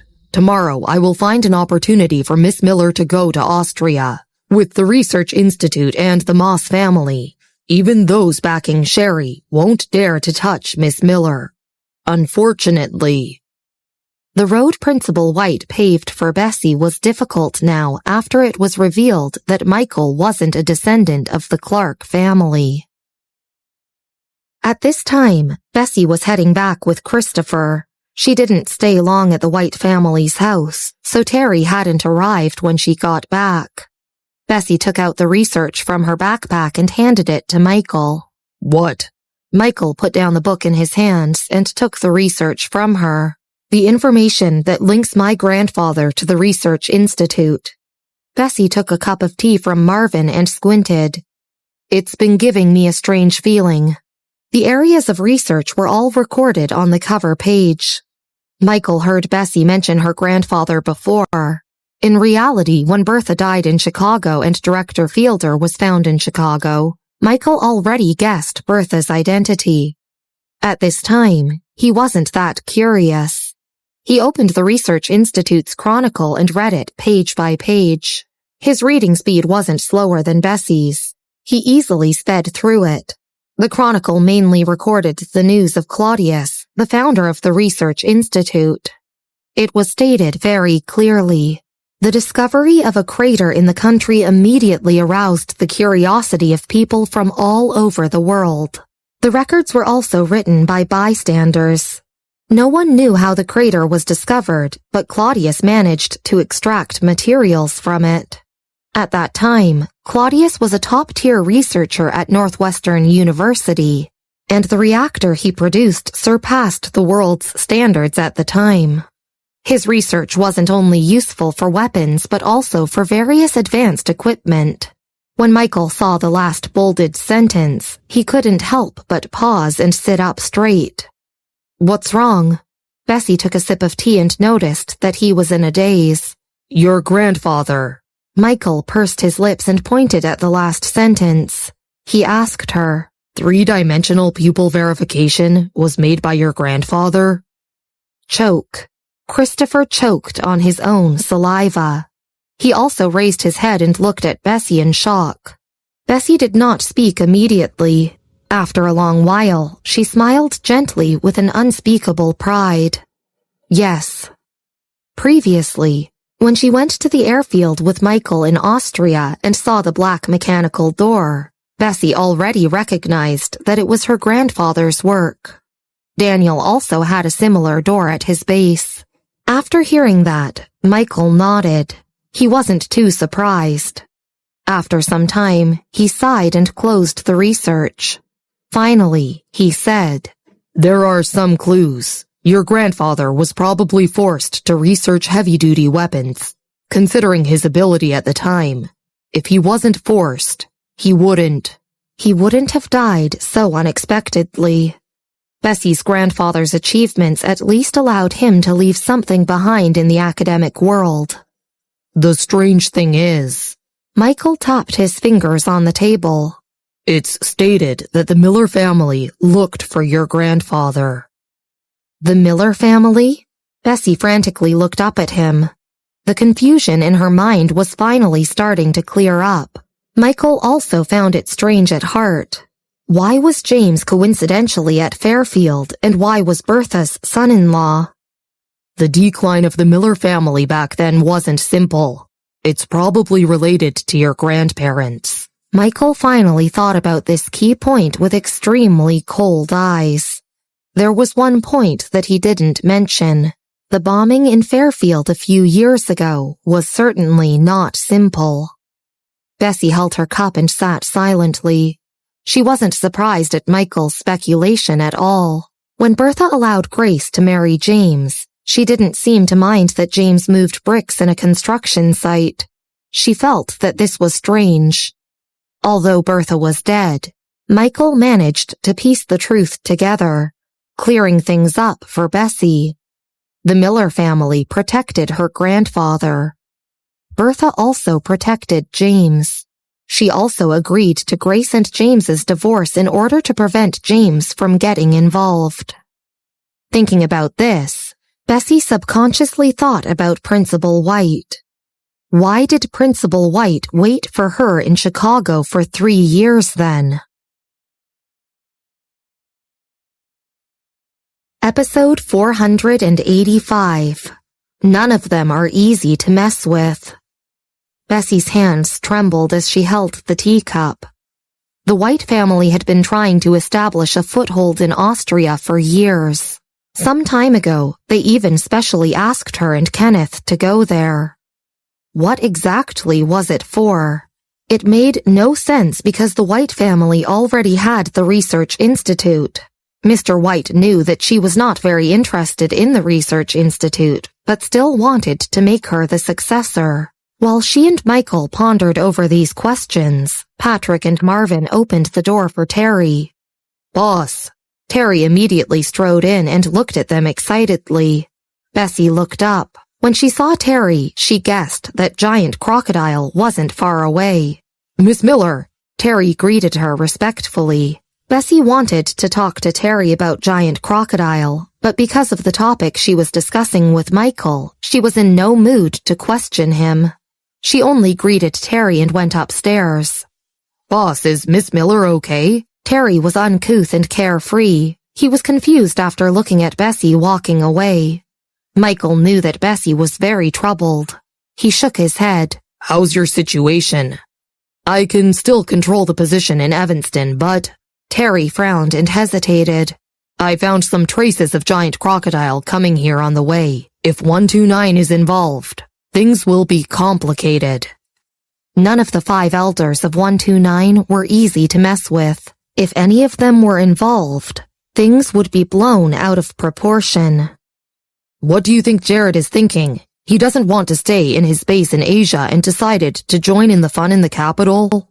Alexander couldn't control his temper. I really want to see if they are involved. Let me be in charge of the 129 investigation. As long as I can get a hold of 129's port, I will definitely be able to find something. Terry, you've been feuding with Giant Crocodile for years. Do you think it's possible that he can collaborate with us? Christopher glanced at Alexander and asked Terry directly. After all, among the other forces, Terry rarely worked with Giant Crocodile. I don't know. It's unlikely. Terry shook his head. However, he probably won't cooperate with anyone. Michael placed his hand on the table and said faintly, Let's carry on with the plan. Yes. The other 5 nodded. Upstairs, Bessy opened the drawer of her desk and took out a heavy black touch-screen phone from it. The phone was automatically unlocked as soon as she took it out. 4-dimensional virtual search engine. Bessy placed the phone aside casually and turned on her computer. Input the source code into my computer.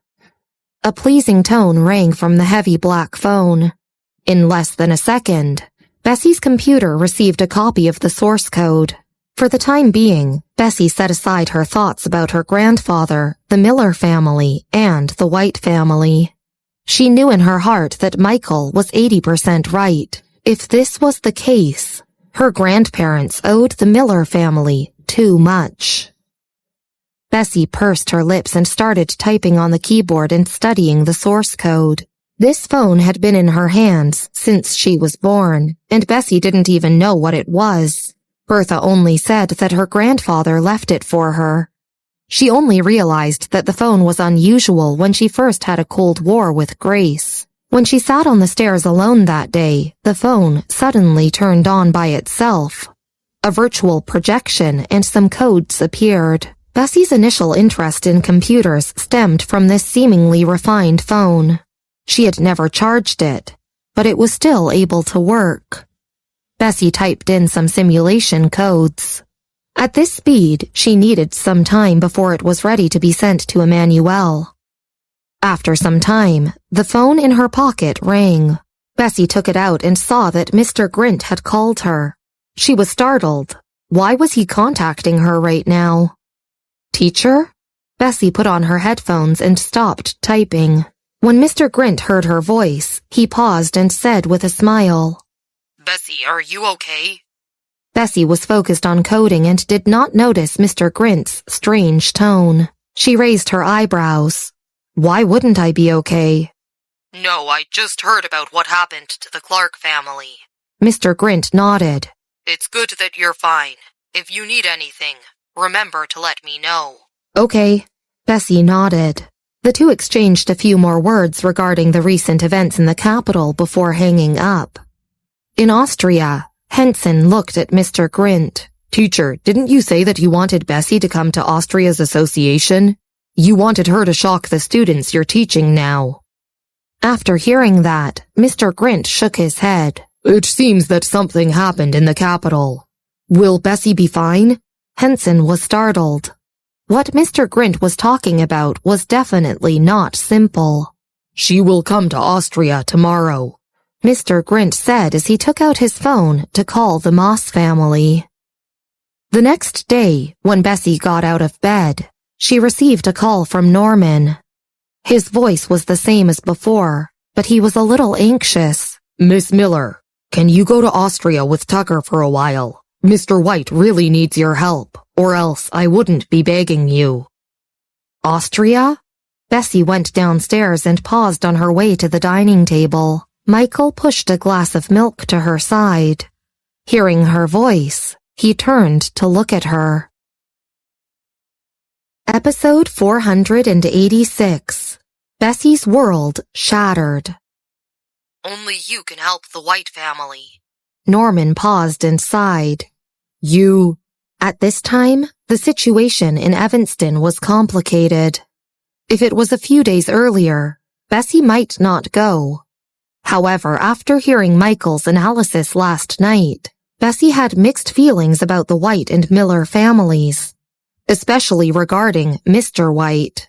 She took a sip of milk before saying, "Give me an hour." After that, she hung up the phone. Michael placed the toasted bread in front of her. "Are you going to Austria?" The White family ran into some trouble. Bessy thought about it and couldn't think of any problems in Austria. She asked Christopher, "Are there any problems in Austria recently?" "Actually, there's one. I heard that the chairman of the Hacker Alliance has been changed." Christopher sat on the other side and took a bite of his bread.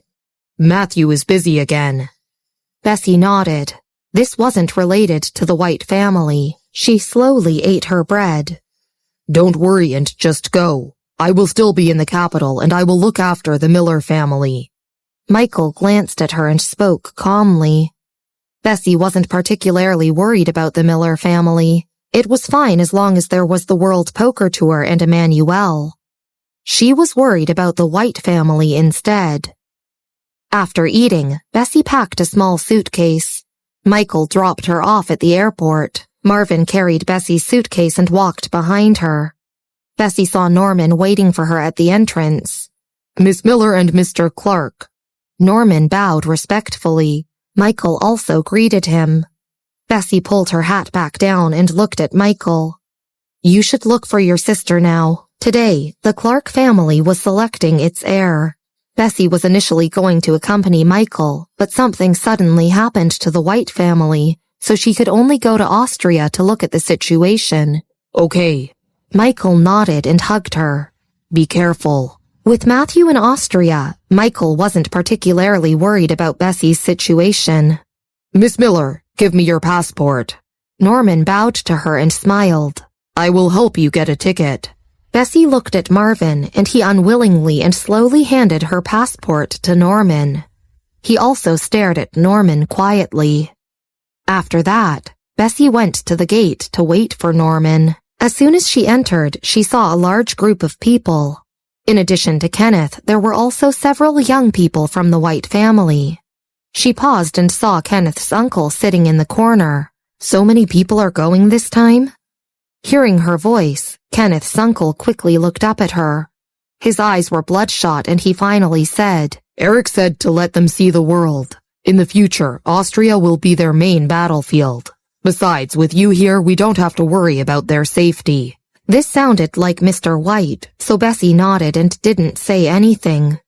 She sat on a seat at the side. Only then did Kenneth look over.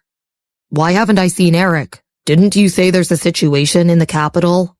"It's true." Norman walked in and handed air tickets to Bessy and Marvin. "Miss Miller's research products are out waiting for your decision. The time is here. Quickly get on the plane." As he spoke, Norman looked at his phone and smiled. It was truly not early. The plane would take off at 9:30 a.m., and boarding started 40 minutes earlier at 8:50 a.m. Bessy and Kenneth got on the plane. Norman stood at the boarding gate and watched them all leave. At 9:30 a.m., Kenneth's uncle sent him a final message after the plane took off. Norman walked out, looked at the plane overhead and smiled. He kept Bessy's passport, walked into the car, and calmly instructed the chauffeur. "Drive." In Austria at 9 p.m., Bessy and the others arrived at the South Region's Economic Center. Many people were working in the Economic Center. Miss White, Miss Miller. Seeing the two of them, those busy working were very excited. The leader ran over and said, Miss Miller, why are you here? The other elites from Evanston also looked over curiously. Bessy placed her hands behind her and looked at the leader. Isn't there a problem in Austria? Hearing this, Kenneth temporarily put aside what he was instructed with and looked at the leader curiously. Bessy and he rushed over to Austria precisely because of an emergency report. There's no problem here. The leader of the White family guards couldn't help but scratch his head. He looked at Bessy with a little confusion. Mr. Kramer takes care of us, and the champion is here too. The White family is very stable in the Economic Center, so how could there be a problem? Hearing this, the youths from the White family looked at one another in confusion. Didn't Norman say that something happened in Austria? Bessy's expression changed. She wasn't stupid and already felt that something was wrong. She got up and said sharply, Marvin, make the preparations. We're returning to the capital. Marvin nodded and quickly took out his phone. Miss Miller. Kenneth's uncle smiled and said, Miss Miller, just stay here for a few days before going back. Bessy paused and looked at him coldly. Where's my teacher? Hearing her words, Kenneth's uncle couldn't help but fall to his knees. His eyes were red, but he did not cry. Norman wanted me to tell you that Mr. White and the others hope that you will continue to live well. They hope that you can achieve what your grandfather failed to do. Bessy took a step back. She clenched her fists and her mind was in a mess. Where's my teacher? Kenneth's uncle collapsed to the ground and wailed. Eric, I don't think he is going to make it. I'm sorry. Boom. Bessy felt as if her world had shattered. Episode 487. The boss told me to pick you up. The information from several research institutes in Evanston was not very clear. Bessy could infer the truth from the information available, but the White and Miller families couldn't escape. However, Bessy couldn't think of anything else at this time. In the beginning, Bertha didn't want her to go to Evanston and didn't object when she wanted to give up school. Her grandparents hid in Fairfield, yet they couldn't escape death. Bessy closed her eyes, not able to control her thoughts. Principal White was implicated entirely because of her. Marvin. She only heard her own emotionless voice. Marvin had followed Bessy for a long time and understood her temper. He nodded and sternly said, I've already contacted Terry. Mr. White had already passed away in the capital. If something happened to him at this time, Marvin understood that someone was clearly targeting the four major families. The Flores family was also on the decline. Looking at Bessy's reaction, Mr. White's brother guessed that Bessy would definitely go back. He shook his head and couldn't help but force a smile. He only knew that Mr. White didn't protect the wrong person. Miss Miller, Norman has already kept your passport in America. Mr. White's brother continued. Wait for some time before going back. With the Moss family and the forces in Austria protecting you, even if you go back, no one will dare to hurt you. Mr. White considered this a few days ago and didn't want you to feel burdened. Marvin understood. He was startled and quickly looked for his passport in his bag. Norman really kept their passports. When they were in the capital, Norman said he wanted to get their tickets for them. But Marvin only felt that he was shameless for wanting to suck up to them. He didn't think that Norman was involved in the plan. Austria was very strict about those who could enter, and Michael was temporarily unapproved. Marvin looked at her. Miss Miller. Bessy looked at Mr. White's brother blankly. She took out her phone and made a call. The phone only rang once. At the other end of the phone, Matthew was currently tracking down Black Eagle. His phone had a security system, so ordinary calls could not be received. He also received many calls from strangers every day. At this moment, when he saw an overseas number, he answered it and said very coldly, Hello? Bessy trembled slightly as she held her phone. She took a deep breath to calm down. I want to go back to the capital, but I don't have a passport. This cool and confident voice was very familiar. There was also a high-fidelity sound. Matthew paused. He put down the matter at hand and waved his hand to disperse the people around him. After that, he walked 2 steps outside, raised his eyebrow and softened his voice. B? Some time ago, Michael and Matthew were involved in Bessy's affairs. Although Matthew believed it, he still sent a file to her. However, when he heard Bessy's original voice, he was silent for a long time before faintly uttering a letter. It's me. Bessy's face darkened. Help me return back to the capital and I will help you deal with Black Eagle. Black Eagle wasn't a low-key person. Everyone knew that he became the chairman of the Hacker Alliance. If the elusive B was able to deal with Black Eagle, there would definitely be no problems.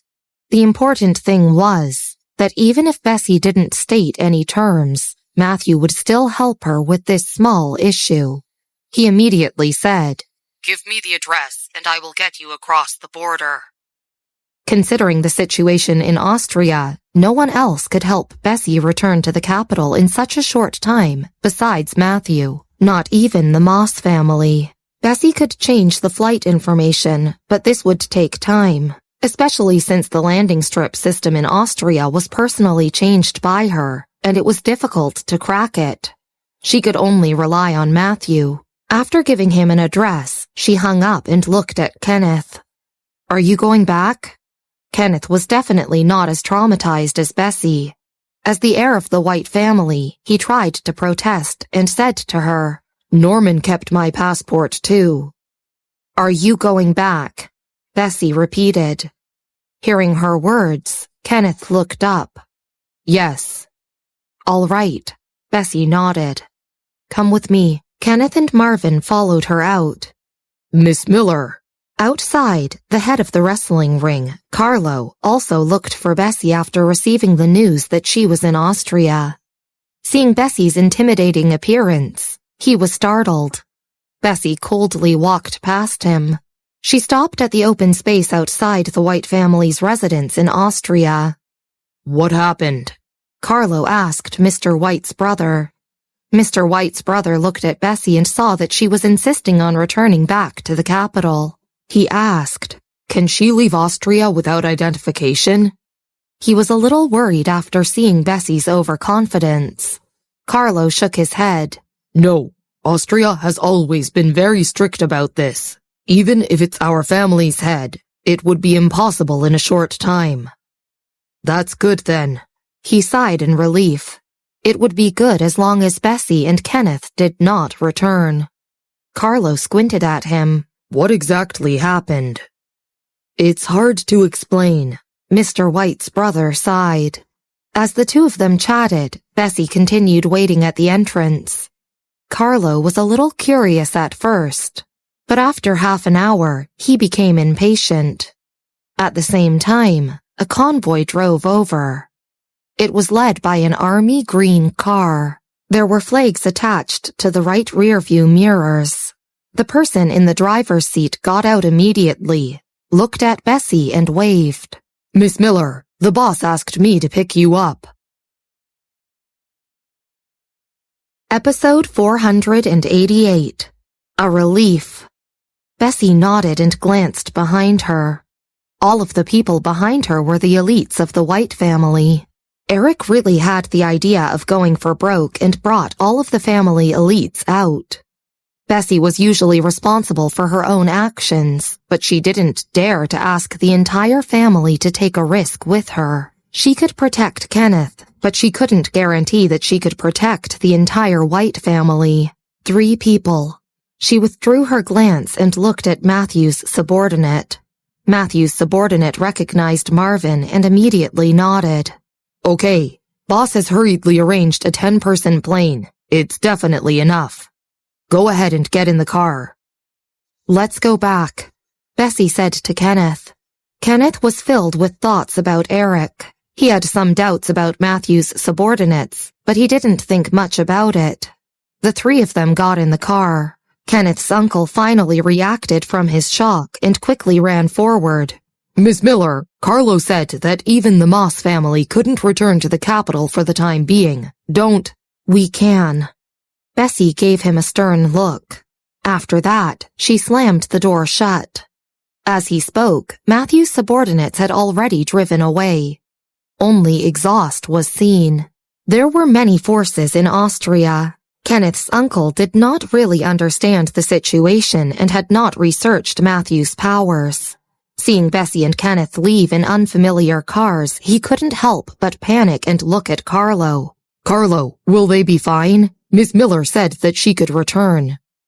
However, Carlo said it was impossible to go back at such short notice.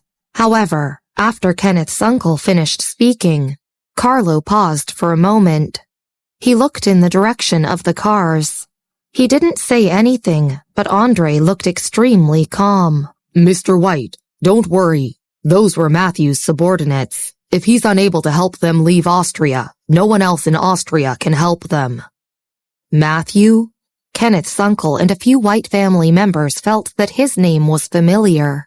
The third force in Austria, which controls Interpol. Carlo finally withdrew his gaze and was silent for a moment.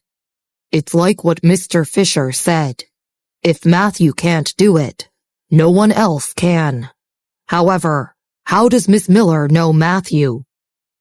As the two spoke, the rest of the White family looked at one another. Matthew from Interpol? This was a new name. When Kenneth's uncle heard Carlo say that Bessy and the others could really return to the capital, he panicked a little, and didn't have time to think about the relationship between Bessy and Matthew. He immediately called Norman and notified him. At the airport, Matthew parked in front of a plane and waited for Bessy. Matthew shaved frequently. This was the first time Bessy saw him like that. His expression hadn't changed much and was cold as usual. Seeing her expression, Matthew didn't mention Michael and only raised his eyebrow. Are you okay? Bessy and Matthew were on good terms because she helped him deal with someone in a sensational event. Recently, she had also helped him solve many cases. Although they had a working relationship, they became closer because of Daniel. If Bessy was in trouble, Matthew wouldn't leave her in the lurch. I'm okay. Bessy looked in the direction of the plane. Since she said she was okay, she was probably able to deal with whatever it was on her own. Matthew didn't ask further questions and took a step back. Just go up. Thank you, Bessy said, and then went up the plane. It was almost early morning in Austria. When she arrived at the Evanston airport, it was also coincidentally early in the morning. Bessy turned off her phone when she was on the plane. When she got off the phone, she turned it back on and saw that Michael had called her when she was in Austria. Christopher was waiting for her in the capital. Patrick is in the hospital now. He nodded at Kenneth. Mr. White is in the hospital now, and the boss has seen him. Michael has gone to settle the Clark family matters. But Mr. Brown is in the hospital. You will know when you visit. Michael knew about the news regarding Mr. White and would definitely visit him. However, he didn't tell her about the news regarding Mr. White and even invited Daniel here. Bessy couldn't help clenching her fists. Go to the hospital first, she said decisively. There weren't many cars on the road this early morning. In less than half an hour, Bessy arrived at the hospital. At the hospital, Norman received the news and waited at the entrance for Bessy. When he saw Bessy and Kenneth getting out of the car, he didn't know how to react. Should he say that Mr. White chose the right person, or scold her? Miss Miller, it's never too late for revenge. It was difficult for Mr. White to send you to Austria to avoid this tragedy, so why didn't you listen? If you are back in the capital, how will Mr. White protect you? Norman pursed his lips. How is he now? Bessy did not respond and directly asked Daniel. Daniel shook his head and led the way. It's not good. There's too much poison in Mr. White's body, similar to the poison in the person from the Clark family. He was also deliberately tortured. Daniel said that the situation was not optimistic. Bessy didn't answer. He pressed the elevator button. Principal White's room was on the 19th floor. Bessy hurried over. When she reached his room, she saw Principal White leaning on a pillow and looking up at her with a smile on his lips. I thought that you wouldn't rush back, but I was wrong. Principal White shook his head. He looked at Bessy and his mouth quivered, but he didn't say anything. His face was quite swollen. Bessy was heartbroken. He was in the same state that Mr. White was in. Sherry or Jonas?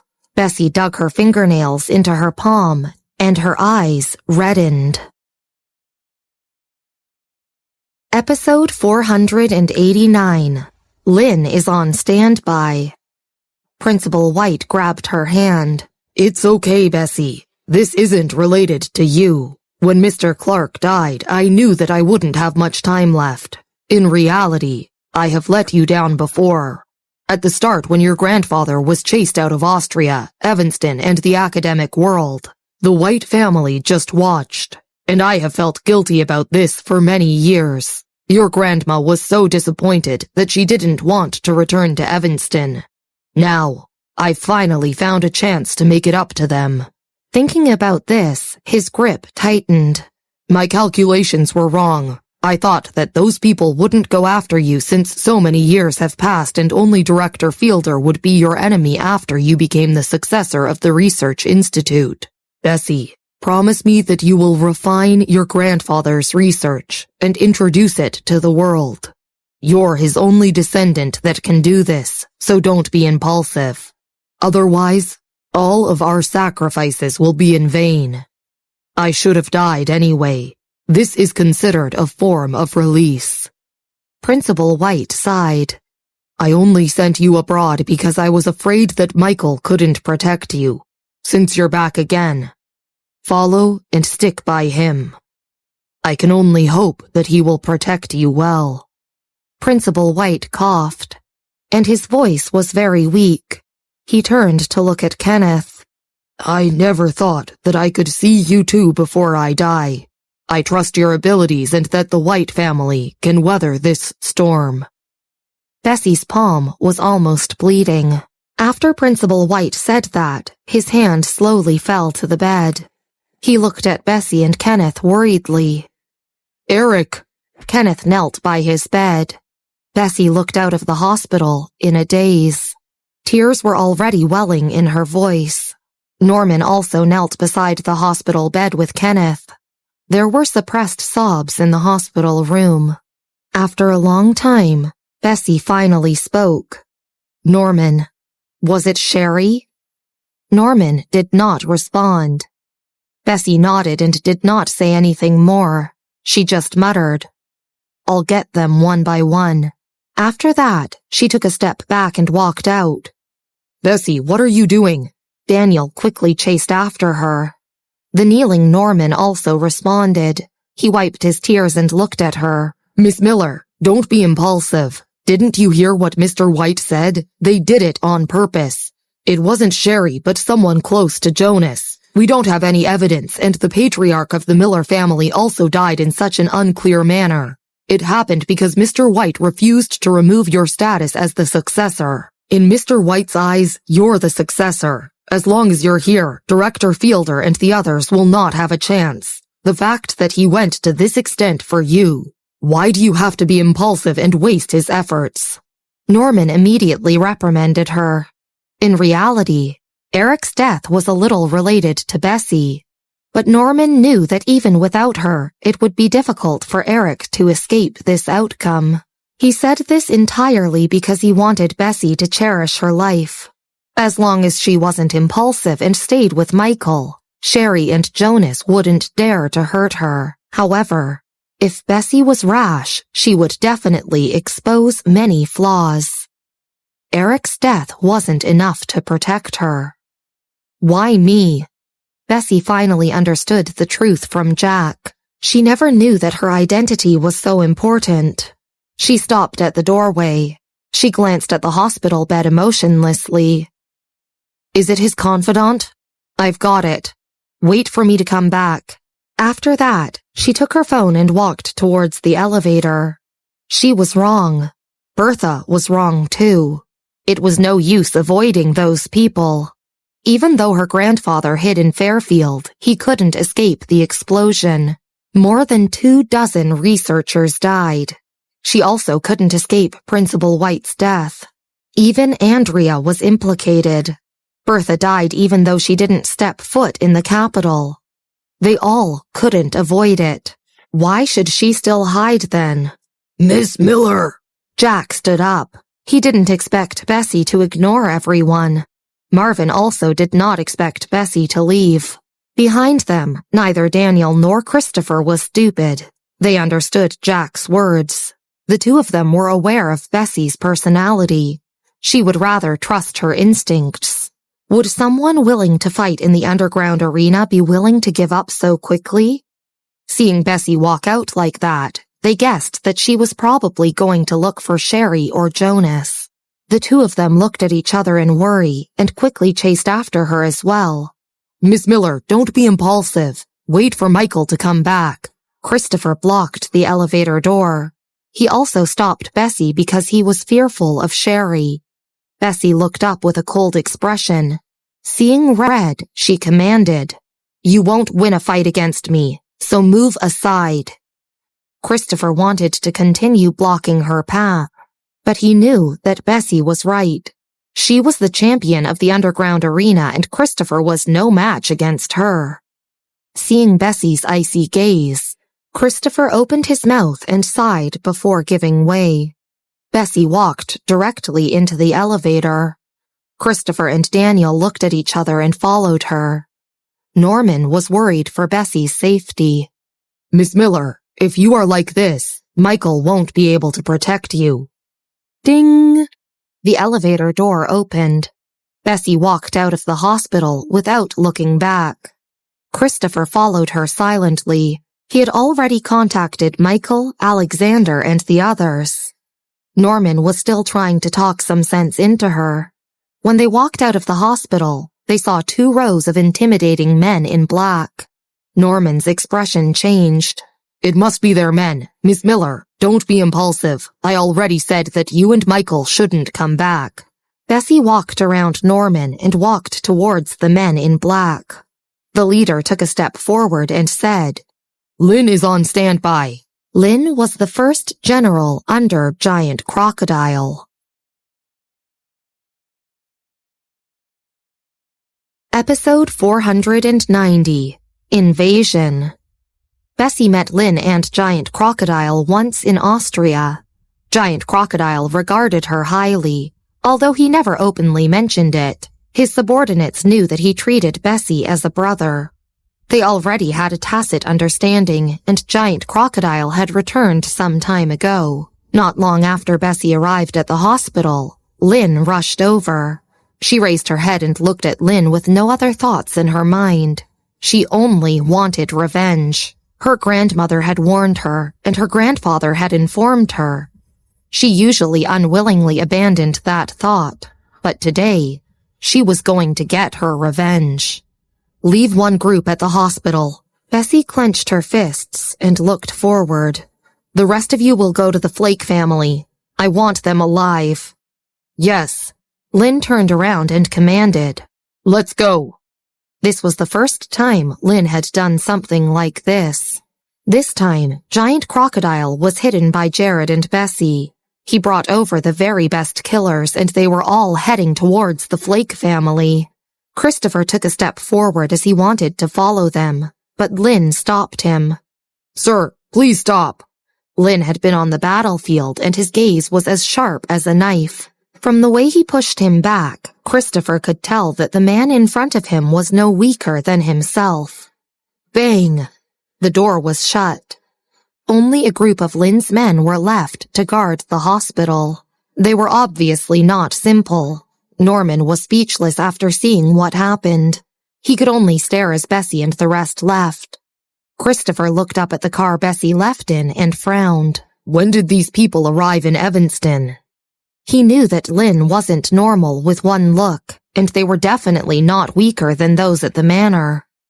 Bessy left with them. Christopher was still worried and called Michael. However, he didn't leave the hospital and looked at Norman. Go upstairs first and settle the funeral. Norman looked at him anxiously. Miss Miller will be fine, right? Yes, she will, Christopher said. After that, he took out his phone and left. The call was picked up. Michael was as lazy as ever. Speak. Mr. White passed away. It's a little suspicious. Christopher squinted and told Marvin to drive. Miss Miller has gone to the Flake family with some people. They don't seem normal, and their leader is probably on the same level as me. On Michael's side, Alexander hurriedly stood up and said, Let's take some people and rush over too. You can take some people there. Michael got up and said solemnly, I will go to the hospital first. He didn't seem to be anxious about Bessy's situation. He drove to the hospital by himself. Behind him, Alexander also called Christopher. He stood at the front porch of the Clark family and looked at Michael's back. Could it be that the boss is going to see Miss Miller? Will he be fine? He was going to the hospital first? Could it be that Mr. White's death triggered him? On the other hand, Christopher was also driving to the Flake family. He paused when he heard Alexander's question. Don't bring too many people.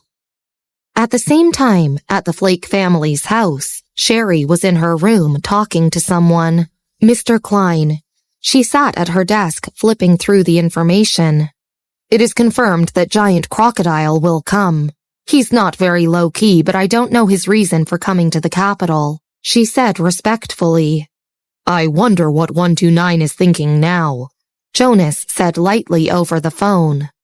If you can, work with them and don't become enemies with them. Jonas was fearful of Jared, who was well known in Asia. Okay, but... Sherry frowned. 129 was too strange, and she could only make it to the intermediate level. I don't know what the internal membership rules are, but so far, no one has contacted me. It's normal. Jonas wasn't surprised. The 5 bosses aren't easy to mess with. Except for Jared and Giant Crocodile, I can't find much about the other 3, especially on Lone Wolf and Morning Bird. You're still far from the headquarters. However, she was already quite accomplished for rising to the intermediate level in a short 2 years. She also managed to get a lot of information for him. Thank you, Mr. Klein. Sherry smiled. After that, she paused and said, About Michael. He probably can't last long, Jonas said frankly. Once he realizes that he can't even protect his woman, he will look for me. Hearing this, Sherry's expression darkened. That woman was an eyesore to her. She hung up the phone. After that, she sat down at her desk and looked for the official website of 129. She started to check for the recent news on Giant Crocodile. She ignored Lone Wolf, Morning Bird, and Slag Dragon, and decided that Giant Crocodile was the best one to target. The Flake family was currently one of the 4 major families. Its background wasn't as good as the other families, but it had many guards. Lynn and his army had murderous looks. The 2 guards guarding the door immediately pressed the cordon and vigilantly blocked the door. Stop there. Who are you? How dare you try to break into the Flake family's property? Bessy had a vicious expression. She didn't know who it was who harmed Principal White, but she had no time to think about it now. They ignored the guards and barged into the house. The 2 guards wanted to stop her, but before they could touch her clothes, they were thrown aside by Lynn and another person. Bessy walked into the house. The lights in the Flake family house were still on.